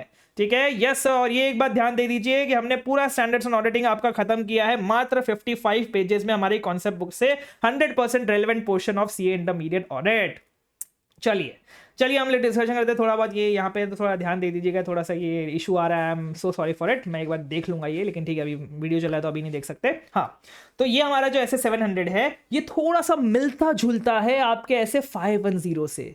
सर SS 510 क्या था? SS 510 था आपका initial audit engagement opening balances, कि सर कुछ नया नया एंगेजमेंट आया है हमारे पास, उसमें जो ओपनिंग बैलेंसेस होते हैं उनको कैसे ऑडिट करेंगे, उनके लिए क्या हमारी रिस्पॉन्सिबिलिटीज होती है, वैसा ही थोड़ा मिलता जुलता ये हमारा SS 710 है। SS 7010 बात करता है आपके कंपैरेटिव इंफॉर्मेशन की। कंपैरेटिव इंफॉर्मेशन का मतलब क्या होता है कि आपने देखा होगा यूजुअली कि आपके जो बैलेंस शीट होती है वो आपकी एक तो इस साल की होती है और एक इसमें पिछले साल के भी फिगर्स होते हैं। तो ये जो पिछले साल के फिगर्स है इनको हम बोलते हैं कंपैरेटिव इंफॉर्मेशन। अब ये जो पिछले साल के फिगर्स है कंपैरेटिव इंफॉर्मेशन, ये दो टाइप के हो सकते हैं, या तो ये कॉरेस्पॉन्डिंग फिगर्स होंगे या फिर ये कंपैरेटिव फाइनेंशियल स्टेटमेंट्स होंगे। वर्डिंग बहुत ध्यान से देना। कंपैरेटिव इंफॉर्मेशन एक ब्रॉडर टर्म है, उसके अंदर दो चीजें हैं, कॉरेस्पॉन्डिंग फिगर्स एंड आपका कंपैरेटिव फाइनेंशियल स्टेटमेंट्स। ठीक है, क्योंकि सबके लिए प्रोसीजर्स अलग अलग है, इसलिए मैं आपको बहुत डिटेल में करवा रहा हूं। ये कंपैरेटिव इंफॉर्मेशन का मतलब क्या होता है? जो भी अमाउंट्स और डिस्क्लोजर्स जो आपने इंक्लूड किए फाइनेंशियल स्टेटमेंट्स में in one or more prior periods, मतलब प्रायर पीरियड्स के रिलेटेड, वो as per applicable financial reporting framework, उसको हम बोलते हैं कंपैरेटिव इंफॉर्मेशन। अब यहाँ पे दो ब्रॉड अप्रोचेस होती है, एक होता है आपका कॉरेस्पॉन्डिंग फिगर्स और एक होता है कंपैरेटिव फाइनेंशियल स्टेटमेंट्स। अब कौन सी अप्रोच हमें अडॉप्ट करनी है, ये लॉज एंड रेगुलेशंस हमें बताते हैं, या फिर हमारे टर्म्स ऑफ एंगेजमेंट में लिखा हो सकता है कि नहीं आपको कॉरेस्पॉन्डिंग करना है, नहीं आपको कंपैरेटिव करना है। तो अभी डिफरेंस क्या है सर इन दोनों अप्रोचेस के बीच में, वो तो बताइए सर। दो डिफरेंस है, मतलब एक डिफरेंस है कॉरेस्पॉन्डिंग फिगर्स जब होता है ना, मतलब कॉरेस्पॉन्डिंग फिगर्स आपके फाइनेंशियल स्टेटमेंट्स में ही होता है, ये फाइनेंशियल स्टेटमेंट्स की अप्रोचेस है, हमारी ऑडिट की अप्रोचेस नहीं है कि ऑडिट में हम कौन सा करेंगे, ये आपके फाइनेंशियल स्टेटमेंट्स में होता है। तो अगर फाइनेंशियल स्टेटमेंट्स कॉरेस्पॉन्डिंग फिगर्स के अकॉर्डिंग बने हैं तो हमारा जो ओपिनियन होगा उसमें हम सिर्फ करंट पीरियड को रेफर करेंगे। मतलब हमारा जो ओपिनियन होगा उसमें हम ये बोलेंगे कि भाई करंट पीरियड के जो भी फाइनेंशियल स्टेटमेंट्स है वो सही है, ट्रू एंड फेयर है, ऐसा। लेकिन जैसे ही वो कंपैरेटिव फाइनेंशियल स्टेटमेंट्स वाले फाइनेंशियल स्टेटमेंट्स होंगे तब हमें रेफर करना पड़ेगा हर एक पीरियड को, जिस पीरियड के भी फाइनेंशियल स्टेटमेंट्स उसमें प्रेजेंट किए गए हैं। जैसे इस पर्टिकुलर केस में 2 पीरियड के फाइनेंशियल स्टेटमेंट्स प्रेजेंट किए गए हैं, तो हम दोनों पीरियड को रेफर करके बोलेंगे कि भाई दोनों पीरियड एकदम ट्रू एंड फेयर व्यू देते हैं। भले ही हमने पिछले साल का हमने ऑडिट नहीं किया है, लेकिन फिर भी हमको अपनी ऑडिट रिपोर्ट में इंक्लूड करके ये बोलना पड़ेगा कि भाई दोनों साल के जो फाइनेंशियल स्टेटमेंट्स है वो ट्रू एंड फेयर व्यू देते हैं in case of comparative financial statements. लेकिन कॉरस्पॉन्डिंग फिगर्स में हम सिर्फ करंट ईयर वाले फाइनेंशियल स्टेटमेंट्स को रेफर करके बोलेंगे भाई इस साल वाले फाइनेंशियल स्टेटमेंट सही ट्रू एंड फेयर व्यू दे रहे हैं। ठीक है, ये दो आपके डिफरेंट अप्रोचेस हैं। अब हम सबसे पहले बात करते हैं कि सर ये जो कंपैरेटिव इंफॉर्मेशन है इसके लिए मुझे क्या ऑडिट प्रोसीजर्स परफॉर्म करनी है। ध्यान दे देना, मैं कंपैरेटिव इंफॉर्मेशन की बात कर रहा हूं, मैं कॉरस्पॉन्डिंग फिगर्स या फिर कंपैरेटिव फाइनेंशियल स्टेटमेंट्स की अलग अलग बात नहीं कर रहा। मतलब ये जो कंपैरेटिव इंफॉर्मेशन के प्रोसीजर्स है ये मैं दोनों में इंक्लूड करूंगा। मतलब अगर मैं कॉरस्पॉन्डिंग फिगर्स वाले फाइनेंशियल स्टेटमेंट्स है या फिर वो कंपैरेटिव फाइनेंशियल स्टेटमेंट्स वाले फाइनेंशियल स्टेटमेंट्स है, दोनों में मैं ये प्रोसीजर्स परफॉर्म करूंगा। क्या प्रोसीजर है सर? सबसे पहले परफॉर्म स्पेसिफिक प्रोसीजर्स। हमें ये डिटरमाइन करना है कि क्या जो फाइनेंशियल स्टेटमेंट्स में इंक्लूड किया गया है कंपैरेटिव इंफॉर्मेशन वो as per applicable financial reporting framework include किया गया है या फिर नहीं किया गया है। तो मुझे ये तीन चीजें देखनी पड़ेंगी। वही आपका सेम है एज पर SF 10 हमने जैसे ऐसे 10 में किया था, ये देखने के लिए कि आपका जो कंपैरेटिव इंफॉर्मेशन है उसके अमाउंट जो डिस्क्लोजर है आपके प्रायर पीरियड में है, जो आपके 31 मतलब ये जो 31 मार्च जब हमने पिछले साल जो फाइनेंशियल स्टेटमेंट्स बनाई होगी उस फाइनेंशियल स्टेटमेंट्स में जितने भी अमाउंट्स है वही अमाउंट्स हमारे यहां पे आ रहे हैं या फिर नहीं आ रहे हैं, वो मैं चेक करूंगा, वो मैं अमाउंट एग्री करूंगा, कंफर्म करूंगा। ठीक है, एंड दूसरी चीज ये देखूंगा जो भी अकाउंटिंग पॉलिसीज यूज की गई थी वो कंसिस्टेंट थी जो हमारे करंट पीरियड में अप्लाई हो रही है। अगर कोई चेंजेस है तो क्या हमने प्रॉपर्ली डिस्क्लोज किया है। यही 3 पॉइंट हमने अपने SS 10 में भी डिस्कस किए थे। ठीक है, यस सर। दूसरी चीज मैं देखूंगा अगर हमें पता चलता है कि कोई मटेरियल मिसस्टेटमेंट है कंपैरेटिव इंफॉर्मेशन में, तब मैं प्रोसीजर करूंगा sufficient and appropriate audit evidence लेने के लिए। एंड अगर मैंने ही प्रायर पीरियड के फाइनेंशियल स्टेटमेंट्स ऑडिट किए थे तब मैं ऐसे 560 को फॉलो करूंगा। क्या बोला मैंने सर? अगर मुझे ऐसा पता चलता है कि कंपैरेटिव इंफॉर्मेशन में कोई भी मटेरियल मिसस्टेटमेंट है तो मैं पहले तो sufficient and appropriate audit evidence लूंगा। एंड दूसरा, अगर मैंने ही ऑडिट किए थे पिछले साल के फाइनेंशियल स्टेटमेंट्स तो भाई मैं पिछले साल का ऑडिटर था, ठीक है, मुझे बाद में पता चले कि हाँ भाई पिछले साल में कुछ मटेरियल मिसस्टेटमेंट्स थे तो मुझे ऐसे 560 में फॉलो करना पड़ेगा ना। Facts which become known to the auditor after the date of the auditor's report या फिर after the date of the financial statements are issued, जो हमने ऐसे 560 में पढ़ लिया ऑलरेडी, तो उस मैटर्स के अकॉर्डिंग पहले तुम इंक्वायर करो, फिर देखो फाइनेंशियल स्टेटमेंट्स को अमेंडमेंट की जरूरत है कि अगर है तो फिर कैसे अमेंडमेंट करना पड़ेगा। वो सारी चीजें मैं अब फॉलो करूंगा अगर मैं पिछले साल का ऑडिटर मैं ही था तो। ठीक है, यस सर। और मैं रिटर्न रिप्रेजेंटेशन ले लूंगा। क्या रिटर्न रिप्रेजेंटेशन ले लूंगा कि सारे मतलब सारे पीरियड्स के लिए लेते हैं। ऑब्वियसली मैंने आपको SF 80 में पढ़ाया कि जितने भी पीरियड्स हैं हमारे फाइनेंशियल स्टेटमेंट्स में उन सारे पीरियड्स के लिए हम रिटर्न रिप्रेजेंटेशन लेते हैं। हम स्पेसिफिक रिटर्न रिप्रेजेंटेशन भी ले सकते हैं। कोई ऐसी प्रायर पीरियड आइटम है जो सेपरेटली डिस्क्लोज की गई है करंट ईयर के P&L में कि भाई ये करंट ईयर का P&L है, इसमें कोई प्रायर पीरियड आइटम उन्होंने सेपरेटली डिस्क्लोज कर दिया है, तो उस बारे में भी हम रिटर्न रिप्रेजेंटेशन ले सकते हैं कि भाई ये जो प्रायर पीरियड आइटम है वो सही है। ठीक है, इसके लिए हम स्पेसिफिक रिटर्न रिप्रेजेंटेशन भी ले सकते हैं। ठीक है, यस सर। अब हम बात करते हैं सर कॉरस्पॉन्डिंग फिगर्स का क्या मतलब होता है, इसकी डेफिनेशन क्या होती है सर। तो कंपैरेटिव इंफॉर्मेशन जहां पे जो भी अमाउंट्स और डिस्क्लोजर्स ऑफ प्रायर पीरियड है वो हमने इंटीग्रल पार्ट है हमारे करंट पीरियड फाइनेंशियल स्टेटमेंट्स का। एंड उसका इंटेंशन क्या है कि आप बस उसको करंट पीरियड के फिगर्स के साथ पढ़ें, उसको रिलेशन में बैठा के करंट पीरियड फिगर्स के साथ पढ़े। इसको हम कंप्लीट फाइनेंशियल स्टेटमेंट्स की तरह प्रेजेंट नहीं करते हैं, लेकिन ये इंटीग्रल पार्ट है करंट पीरियड फाइनेंशियल स्टेटमेंट्स का। इसका मतलब क्या हुआ मैं आपको सिंपल सा बताता हूं कि भाई जब आपके कॉरस्पॉन्डिंग फिगर्स प्रेजेंट होंगे ना तो आपके जो फाइनेंशियल स्टेटमेंट्स है जैसे आपका बैलेंस शीट है, प्रॉफिट एंड लॉस है, बस वहां पे ही आपके इसके सामने फिगर्स प्रेजेंट किए जाएंगे। आपके जो नोट्स टू अकाउंट्स है वहां पे आपको कंपैरेटिव फाइनेंशियल स्टेटमेंट्स के कंपैरेटिव इंफॉर्मेशन वाले फिगर्स नहीं दिखेंगे, प्रायर पीरियड के फिगर्स नहीं दिखेंगे। आपके जो स्टेटमेंट्स हैं सिर्फ वहीं पे आपको प्रायर पीरियड के फिगर्स दिखेंगे। नोट्स टू अकाउंट्स में जहां जहां पे भी अमाउंट है आपका करंट पीरियड का वहां पे आपको प्रायर पीरियड के फिगर नहीं दिखेंगे। लेकिन वहीं अगर ये कंपैरेटिव फाइनेंशियल स्टेटमेंट्स होता तो आपको हर जगह कंप्लीट फाइनेंशियल स्टेटमेंट्स में हर जगह आपको प्रायर पीरियड के फिगर दिखते। आपको यहां पे भी दिखेंगे और आपके नोट्स टू अकाउंट्स में भी आपको करंट पीरियड के फिगर भी दिखेंगे और प्रायर पीरियड के फिगर भी दिखेंगे उसी के बाजू में, अगर वो कंपैरेटिव फाइनेंशियल स्टेटमेंट्स होगा तो। क्यों? क्योंकि सर जो कंपैरेटिव फाइनेंशियल स्टेटमेंट्स होता है उसमें जो भी कंपैरेटिव इंफॉर्मेशन डिस्क्लोज की जाती है अमाउंट्स और डिस्क्लोजर्स प्रायर पीरियड का, वो हम इंक्लूड करते हैं कंपैरिजन करने के लिए with financial statements of current period, ताकि हम कंपेयर कर पाए हर एक चीज को financial statements of current period से। एंड अगर हमने ऑडिट किया था तो अगर हम ऑडिट करते हैं, अगर वो प्रायर पीरियड के फाइनेंशियल स्टेटमेंट्स ऑडिटेड थे तो हम उसको रेफर करते हैं हमारी ऑडिट ओपिनियन में भी।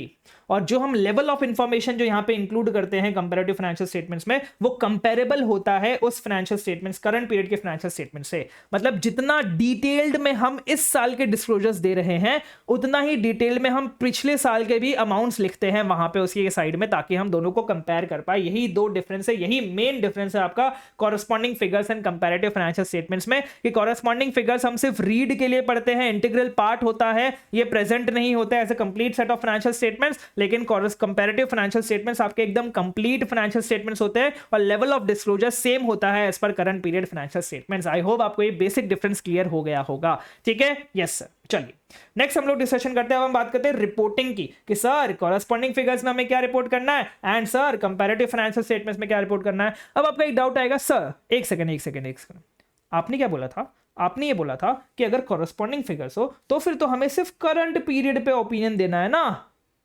राइट? हमने बोला था कि सर अगर कॉरेस्पॉन्डिंग फिगर्स हो तो करंट पीरियड पे ओपिनियन देना है। आप बोल रहे हो कि भाई कॉरेस्पॉन्डिंग फिगर्स हो तो भी हमें रिपोर्टिंग करनी है। क्या रिपोर्टिंग करनी है, कैसे रिपोर्टिंग करनी है? तो ये सिंपल सी ये बात बोल रहा है कि अगर कॉरेस्पॉन्डिंग फिगर्स हो तब तो आपको उनको रेफर करना ही नहीं है, तो आपको उनको कोई रिपोर्टिंग नहीं करनी है। लेकिन एक्सेप्ट इन सर्कमस्टेंसेस में, दो सर्कमस्टेंसेस में आपको रिपोर्टिंग करनी पड़ सकती है। ये चार्ट अगर आपने अच्छे से पढ़ लिया तो आप दोनों की रिपोर्टिंग को बहुत अच्छे से डिफरेंशिएट कर पाओगे, कॉरेस्पॉन्डिंग फिगर्स और कंपैरेटिव फाइनेंशियल स्टेटमेंट्स। क्या बोल रहे हैं सर? ये बोल रहे हैं कि आपको रेफर नहीं करना कॉरेस्पॉन्डिंग फाइनेंशियल स्टेटमेंट्स को, कॉरेस्पॉन्डिंग फिगर्स को, एक्सेप्ट सबसे पहली चीज, अगर प्रीवियसली जो ऑडिटर था उसने मॉडिफाइड ओपिनियन इशू किया था कि भाई हमारे प्रीवियस ईयर के फाइनेंशियल स्टेटमेंट्स में जो रिपोर्ट बनाई थी उसमें मॉडिफाइड ओपिनियन था, मतलब प्रीवियसली हमारे प्रायर पीरियड फिगर्स में कोई भी मिसस्टेटमेंट थी, मटीरियल मिसस्टेटमेंट थी, एंड वो जो मटीरियल मिसस्टेटमेंट थी वो इस साल तक भी अनरिजॉल्व्ड है। मतलब आपके प्रायर पीरियड में अभी भी मटेरियल मिसस्टेटमेंट है, तो फिर मैं इस साल का ओपिनियन भी है मॉडिफाई कर दूंगा।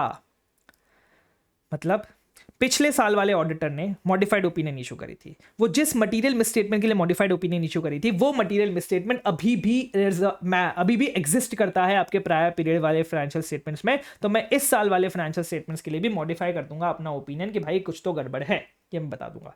दूसरी चीज, अब उल्टा हुआ कि भाई प्रीवियसली उन्होंने अनमॉडिफाइड ओपिनियन इशू करी थी, बोला था सब कुछ चंगा है, लेकिन इस साल जब मैं ऑडिट कर रहा था तब मुझे पता चला कि नहीं भाई प्रायर पीरियड में मटेरियल मिसस्टेटमेंट तो है, और वो material misstatement as per applicable financial reporting framework उन्होंने डील नहीं किया है, करेक्ट नहीं किया है बेसिकली, और मटेरियल मिसस्टेटमेंट जो प्रायर पीरियड में थी जिसके लिए अनमॉडिफाइड ओपिनियन इशू हुआ था, तो फिर मैं क्वालिफाइड और एडवर्स ओपिनियन दे दूंगा कॉरेस्पॉन्डिंग फिगर्स के लिए। With respect to corresponding figures मतलब क्या, मैं करंट पीरियड पे मॉडिफाइड क्वालिफाइड ओपिनियन नहीं दूंगा, लेकिन कॉरेस्पॉन्डिंग फिगर्स के लिए मैं क्वालिफाइड या फिर एडवर्स ओपिनियन दे दूंगा।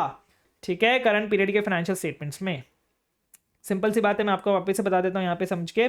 ऑडिटर को रेफर नहीं करना है कॉरेस्पॉन्डिंग फिगर्स को, एक्सेप्ट अगर ऑडिटर रिपोर्ट जो प्रीवियस पीरियड में थी उसमें मॉडिफाइड ओपिनियन था एंड जिस मैटर की वजह से था वो अनरिजॉल्व्ड है अभी भी, तो हमें मॉडिफाई करना पड़ेगा अपना opinion on current period financial statements. अब जब हम मॉडिफाई करते हैं अपना ओपिनियन तब हमें एक basis for qualified opinion, basis for adverse opinion, basis for disclaimer of opinion बताना पड़ता है। अब उस बेसिस वाले पैराग्राफ में क्या लिखूंगा, तो ये बोल रहे हैं कि जो आपका बेसिस फॉर मॉडिफिकेशन पैराग्राफ है उसमें आप दो चीजें कर सकते हैं, या तो आप करंट पीरियड को भी रेफर कीजिए और मतलब या तो आप करंट पीरियड को भी रेफर कीजिए और कॉरेस्पॉन्डिंग फिगर को भी रेफर कीजिए जब करंट पीरियड के फिगर्स पे भी उसका इफेक्ट जो है वो मटेरियल है, मतलब जो आपके प्रायर पीरियड के जो मटेरियल मिसस्टेटमेंट था उसका करंट पीरियड के फाइनेंशियल स्टेटमेंट्स पे भी मटेरियल इफेक्ट आ रहा है, तो आप दोनों को रेफर कर दीजिए। अगर ऐसा नहीं है कि भाई आपके कॉरेस्पॉन्डिंग फिगर्स पे ही उसका इफेक्ट है, आपके करंट पीरियड फाइनेंशियल स्टेटमेंट्स पे उसका कोई भी इफेक्ट नहीं है, तो फिर आप एक्सप्लेन कर दीजिए कि जो ओपिनियन है वो मॉडिफाई की गई है क्योंकि आपका मैटर जो है वो अनरिजॉल्व्ड है, जिसमें हमने कंपेयर किया था आपके करंट पीरियड फाइनेंशियल स्टेटमेंट्स को एंड कॉरेस्पॉन्डिंग फिगर्स को, और जिसका जो इफेक्ट था जो हमने प्रीवियसली मॉडिफाइड ओपिनियन इशू करी थी वो अभी तक उसका इफेक्ट आ रहा है और वो अभी तक अनरिजॉल्व्ड है। तो ये हम चीज बता देंगे, ये दोनों चीज में से कोई भी एक चीज आप बता सकते हैं अपने बेसिस फॉर मॉडिफिकेशन पैराग्राफ में, क्वेश्चन आ सकता है इसमें। नेक्स्ट दूसरी चीज ये बोले अगर ऑडिटर ने ऑब्टेन किया ऑडिट एविडेंस कि मटेरियल मिसस्टेटमेंट एग्जिस्ट करते हैं प्रायर पीरियड फाइनेंशियल स्टेटमेंट्स में जिसने प्रीवियसली ऑडिटर ने अनमॉडिफाइड ओपिनियन इशू किया था, तो ऑडिटर वेरीफाई करेगा क्या वो मिसस्टेटमेंट को as per applicable financial reporting framework deal कर लिया गया है या फिर नहीं किया गया है, और अगर नहीं किया गया है तो ऑडिटर क्वालिफाइड या फिर एडवर्स ओपिनियन दे देगा अपने करंट पीरियड फाइनेंशियल स्टेटमेंट्स में with respect to corresponding figures, कि भाई कॉरेस्पॉन्डिंग फिगर्स में गड़बड़ थी ऐसा हम बता देंगे। अब बात करते हैं सर कंपैरेटिव फाइनेंशियल स्टेटमेंट्स के लिए क्या रिपोर्टिंग होगी। कंपैरेटिव फाइनेंशियल स्टेटमेंट्स के लिए ये बोल रहे हैं सर कि अगर हमारा ओपिनियन जो हमने प्रायर पीरियड में बनाया था, मतलब हम ही थे प्रायर पीरियड फाइनेंशियल स्टेटमेंट्स के ऑडिटर, और फाइनेंशियल स्टेटमेंट्स के प्रायर पीरियड में हमने जो ओपिनियन बनाया था, और आज जब हमने उसका ऑडिट किया, जब हमने आज इस साल का ऑडिट किया और उसमें जब हमने प्रायर पीरियड के फाइनेंशियल स्टेटमेंट्स के भी कुछ प्रोसीजर्स परफॉर्म किए, तो हमें ऐसा लग रहा है कि हमने जो पिछले साल प्रायर पीरियड फाइनेंशियल स्टेटमेंट्स पे अपना ओपिनियन बनाया था और इस साल जो हम प्रायर पीरियड फाइनेंशियल स्टेटमेंट्स पे ओपिनियन बना रहे हैं, उन दोनों ओपिनियन में डिफरेंस है। जैसे मैं आपको एग्जांपल के तौर पे बताता हूं कि भाई मैं पिछले साल का मैं ही ऑडिटर था, ठीक है, 31 मार्च 2023 का मैं ही ऑडिटर था। अब उस टाइम मैंने ओपिनियन बनाया कि भाई फाइनेंशियल स्टेटमेंट्स में अनमॉडिफाइड ओपिनियन है, मतलब फाइनेंशियल स्टेटमेंट में सब कुछ सही है, अनमॉडिफाइड ओपिनियन मैंने बनाया। लेकिन आज इस साल जब मैंने करंट पीरियड का ऑडिट किया, तब मुझे ऐसा पता चला नहीं, प्रायर पीरियड के फाइनेंशियल स्टेटमेंट्स में मॉडिफाइड ओपिनियन देना था मुझे, क्योंकि वहां पे मटेरियल मिसस्टेटमेंट थी, तो मुझे मॉडिफाइड ओपिनियन देना चाहिए था। अगर ऐसी सिचुएशन है तो फिर मुझे अपना रीजन बताना पड़ेगा, ये ओपिनियन चेंज करने का रीजन बताना पड़ेगा अदर मैटर पैराग्राफ में, ठीक है। अदर मैटर पैराग्राफ में मुझे रीजन बताना पड़ेगा अपने डिफरेंट ओपिनियन का। और ये ओपिनियन मैं तो आपको एग्जांपल दिया, ये मॉडिफाइड से अनमॉडिफाइड, अनमॉडिफाइड से मॉडिफाइड भी हो सकती है, बस चेंज इन ओपिनियन होना चाहिए, ठीक है। Yes sir. दूसरी चीज आती है कि भाई मैंने ऑडिट नहीं किया था, किसी और ने ऑडिट किया था, प्रेडिसेसर ऑडिटर ने ऑडिट किया था, कोई और डिफरेंट फर्म के ऑडिटर ने ऑडिट किया था, जिसने अनमॉडिफाइड ओपिनियन इशू किया था। लेकिन जब मैंने इस साल का ऑडिट किया तो मुझे मटेरियल मिसस्टेटमेंट मिल गई प्रायर पीरियड में कि हाँ भाई मटेरियल मिसस्टेटमेंट है प्रायर पीरियड में, मुझे पता चल गया। तो फिर मैं मैनेजमेंट के साथ कम्युनिकेट करूंगा कि भाई देखो तुम्हारे प्रेडिसेसर ऑडिटर ने ऑडिट किया था, उसने अनमॉडिफाइड ओपिनियन लिखा था, लेकिन मेरे को इस साल पता चला कि तुम्हारे प्रायर पीरियड में मटेरियल मिसस्टेटमेंट थी, वहां पे मॉडिफाइड ओपिनियन आना चाहिए था। तो मैं कम्युनिकेट करूंगा मैनेजमेंट को, मैनेजमेंट कम्युनिकेट करेगी प्रेडिसेसर ऑडिटर को, एंड अगर प्रेडिसेसर ऑडिटर मान जाता है कि हाँ ठीक है मैं नई रिपोर्ट इशू कर दूंगा, वो क्यों मानेगा नई रिपोर्ट इशू करने के लिए, क्योंकि उस पर तो ऐसे 560 लगता है ना सब्सीक्वेंट इवेंट, उसको तो रिपोर्ट इशू करने के बाद पता चला ना कि भाई यहाँ पे कोई मटेरियल मिसस्टेटमेंट है। तो फिर अगर वहां और ऐसे 560 में हम नई रिपोर्ट इशू करते थे, तो अगर प्रेडिसेसर ऑडिटर मान गया कि हाँ उसको नई रिपोर्ट इशू करनी चाहिए, तो फिर मैं अपनी रिपोर्ट सिर्फ करंट पीरियड पे दूंगा। भले ही ये कंपैरेटिव फाइनेंशियल स्टेटमेंट है, भले ही कंपैरेटिव फाइनेंशियल स्टेटमेंट से मुझे सारे पीरियड इंक्लूड करने चाहिए, लेकिन इस पर्टिकुलर केस में क्योंकि प्रेडिसेसर ऑडिटर नई रिपोर्ट इशू कर रहा है, इसलिए मैं सिर्फ और सिर्फ करंट पीरियड पे रिपोर्ट करूंगा, मैं पूरे पीरियड इंक्लूड नहीं करूंगा अपनी रिपोर्ट में। आप एक बार वापस से सुन लीजिए क्या कहना चाह रहा है, बहुत थोड़ा सा कंफ्यूजन वाला पॉइंट है। क्या बोल रहा है सर ये, हमें पहले तो रेफर करना पड़ता है हर एक पीरियड को। अगर जो मैंने ओपिनियन बनाया था प्रायर पीरियड पे वो डिफर करता है जो मैंने ओपिनियन प्रीवियसली बनाया था प्रायर पीरियड पे, प्रीवियसली मैंने एक्सप्रेस कर दिया था बना के, तो मुझे डिस्क्लोज करना है रीजंस कि भाई ये डिफरेंस ओपिनियन क्यों है इन अदर मैटर पैराग्राफ। अगर ऑडिटर कंक्लूड करता है कि जो मटेरियल मिसस्टेटमेंट वो एग्जिस्ट करती है प्रेडिसेसर ऑडिटर, जिस पे प्रेडिसेसर ऑडिटर ने अनमॉडिफाइड ओपिनियन दिया था, तो फिर मुझे कम्युनिकेट करना पड़ेगा मिसस्टेटमेंट मैनेजमेंट को एंड टीसीडब्ल्यूजी को, एंड मुझे ये उनको रिक्वेस्ट करना पड़ेगा कि भाई प्रेडिसेसर ऑडिटर को भी बता दीजिए कि ऐसा ऐसा है। अगर prior period financial statements amend किए जाते हैं और प्रेडिसेसर ऑडिटर एग्री करता है to issue new auditor's report, फिर मैं ऑडिटर जो है वो अपनी रिपोर्ट करेगा सिर्फ करंट पीरियड के फाइनेंशियल स्टेटमेंट्स पे, फिर उसको प्रायर पीरियड के फाइनेंशियल स्टेटमेंट्स पे रिपोर्ट करने की जरूरत नहीं है। ये तो हो गए अपने रिपोर्टिंग जो अलग अलग थी दोनों के लिए। अब कुछ रिपोर्टिंग की बात करते हैं जो दोनों के लिए कॉमन है।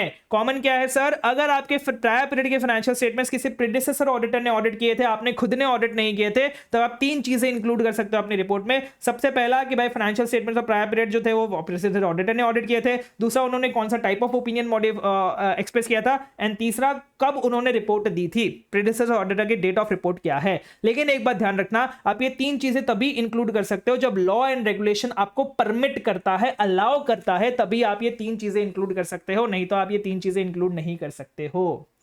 ठीक है, यस सर।